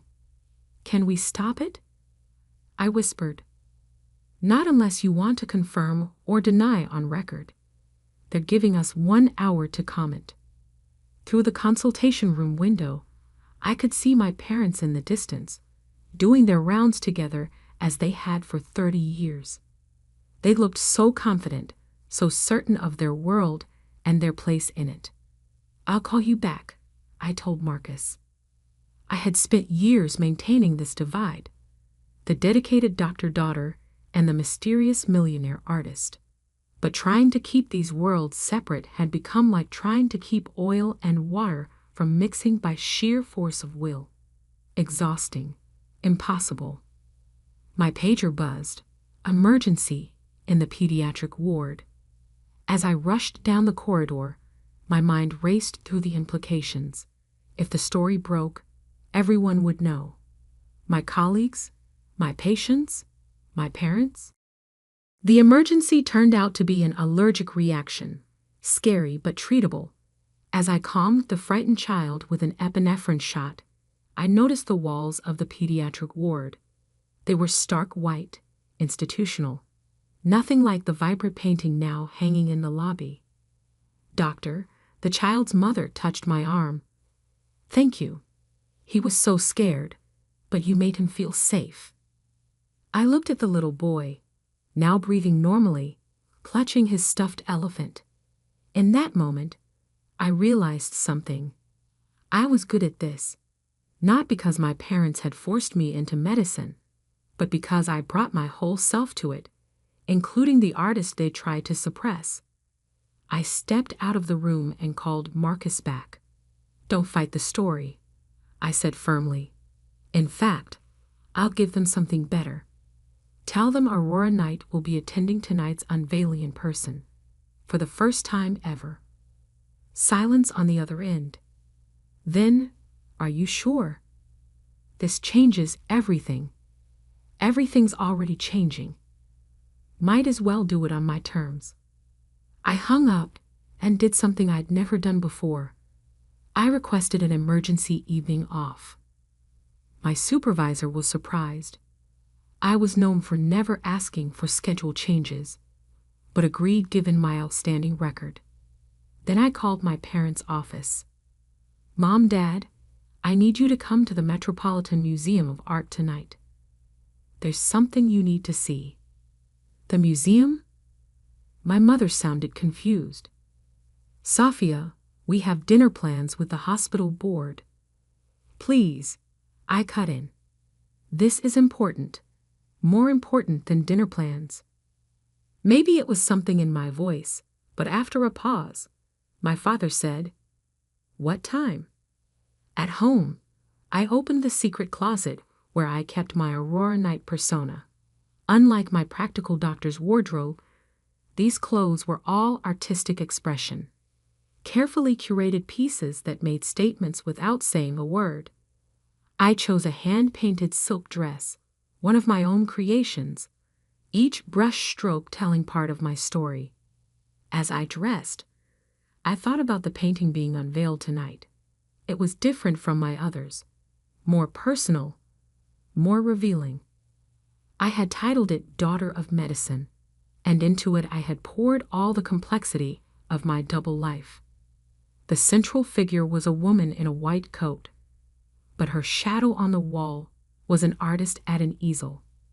Medical instruments morphed into paintbrushes, hospital corridors bloomed with color, and throughout it all ran the steady rhythm of a heartbeat monitor, rendered in gold leaf.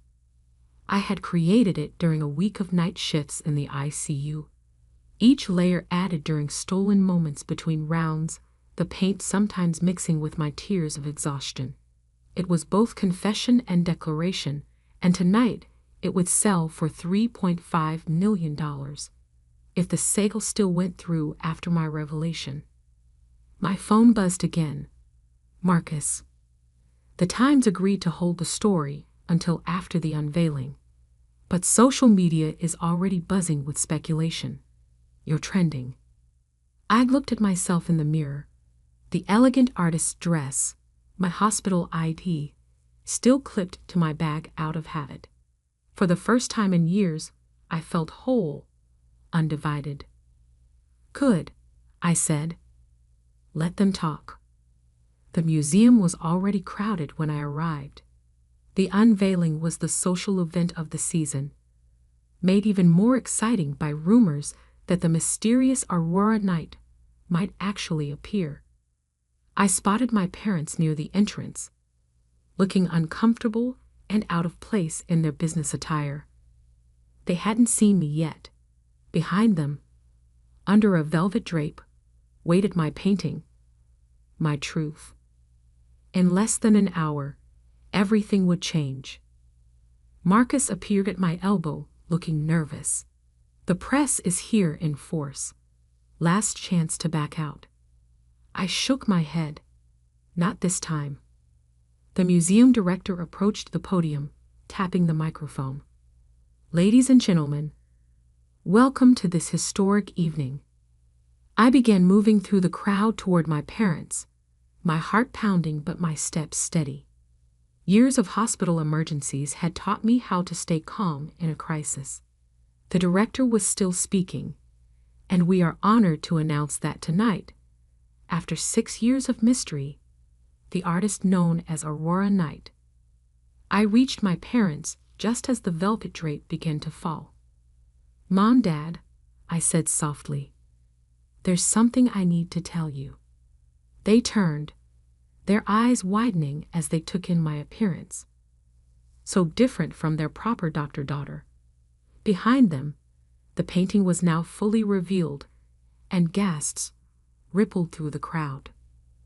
I'm Aurora Knight. The words hung in the air between us as camera flashes exploded around us.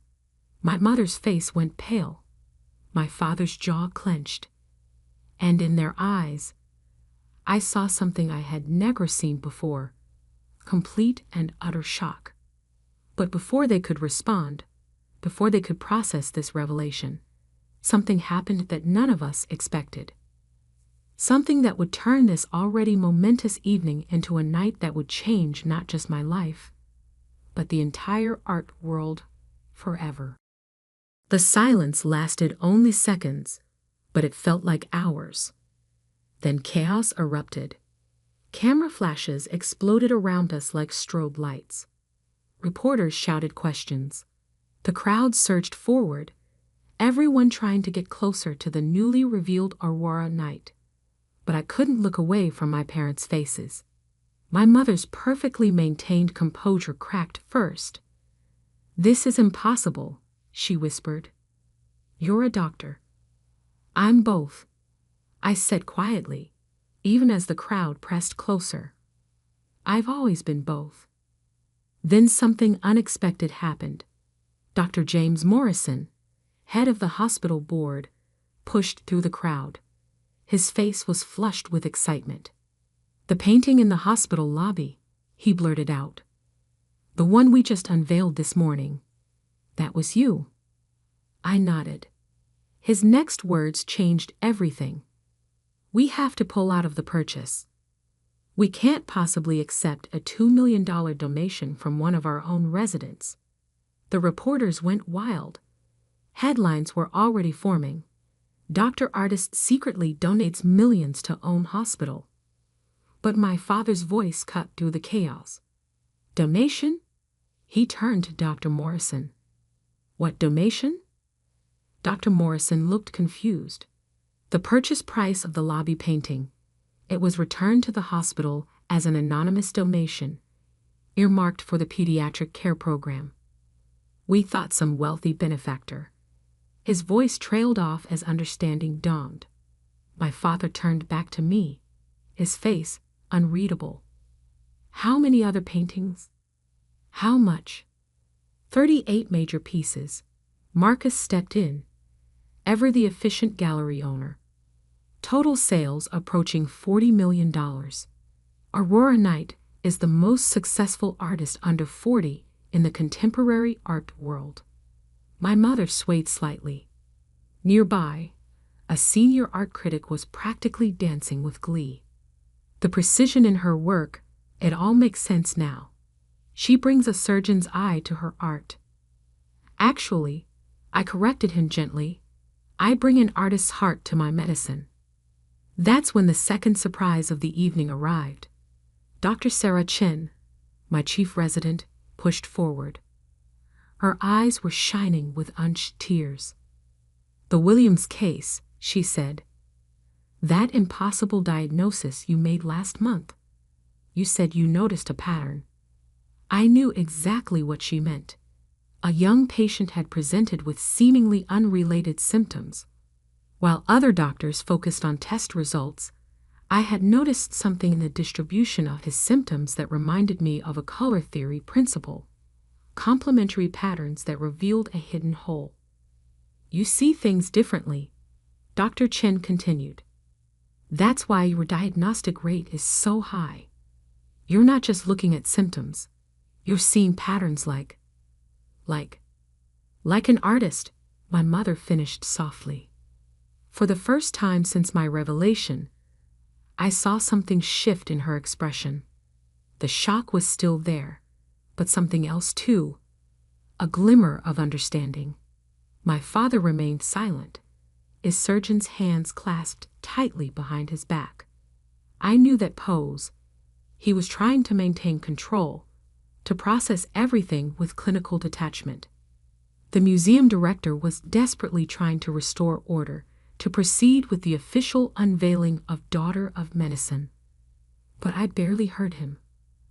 My focus was entirely on my father as he slowly walked toward my painting. He stood before it, this man who had never wanted his daughter to be an artist, studying every detail with the same intensity he brought to examining X-rays. I held my breath. The anatomy, he said finally, his voice rough. Every muscle, every proportion, it's perfect. Yes, I said, moving to stand beside him. Because I learned it from you. He turned to me, and I saw tears in his eyes, something I'd never seen before. All these years, he whispered, we thought we were teaching you to be a doctor, but you were learning to be something more. My mother joined us, her hand finding mine. The painting in the hospital, she said. You didn't just donate the money. You chose that spot in the lobby because it's where you both stop every morning, I finished. I wanted to bring some beauty to your daily routine, even if you didn't know it was from me. The cameras were still flashing, reporters still shouting questions, but in that moment, it was just us, a family seeing each other clearly for the first time. Marcus approached cautiously. Sophia, the buyers are waiting. The bidding for Daughter of Medicine has already exceeded the asking price. They want to know if you'll still sell. Now that? No, my father interrupted, surprising us all. He turned to face the crowd, his voice carrying with the authority of 30 years in surgery. This painting belongs in the hospital, next to the other one, where everyone can see what happens when you don't force someone to choose between two halves of themselves. Dad, I started to protest. It's worth millions. He smiled, and it was a smile I'd never seen before. Part pride, part regret, part wonder. So is my daughter. The story exploded overnight, of course. Doctor by day, millionaire artist by night, became a global sensation. The art world was fascinated by how medical training influenced my work. The medical community was intrigued by how artistic perception could enhance diagnostic skills. The hospital created a new program, integrating art therapy into patient care, with me as the director. My paintings now hang in both galleries and hospitals, bridging the worlds I once thought had to remain separate. My parents? They're still adjusting. Sometimes I catch them looking at me like they're seeing a stranger. But more often, they're looking at my work, both medical and artistic, with new eyes. Last week, I found my father in front of the lobby painting, studying it during his morning rounds. I was wrong, he said without turning around. When I told you that art wasn't a real career, I was trying to protect you from struggle, but instead, I almost prevented you from becoming who you were meant to be. I stood beside him, both of us in our white coats, looking at the swirls of color that had helped heal not just the hospital's finances, but our family's wounds. You didn't prevent anything, I told him. You taught me precision, dedication, and the importance of understanding human nature. I just applied those lessons to a larger canvas than you expected. He laughed, a real laugh, free from the weight of expectations. Your mother's talking about taking art classes, you know. Says she wants to understand your world better. It was always the same world, I said softly. I just needed everyone else to see it. Now, when people ask me if I'm a doctor or an artist, I smile and tell them the truth. I'm someone who refuses to be defined by other people's limitations. My art heals in one way, my medicine in another, but both come from the same place. A desire to make the world a little more beautiful, a little more whole. And my parents, they finally understand that success doesn't always wear a white coat. Sometimes it comes covered in paint. The plaque beneath the painting in the hospital lobby now bears both my names, Dr. Sophia Chen and Aurora Knight, a reminder that we are all, perhaps, more than the labels others give us. We just need the courage to show our true colors. And somewhere, in my studio that's no longer secret, a new canvas waits. Because this isn't the end of my story. It's just the first time I'm signing it with my real name.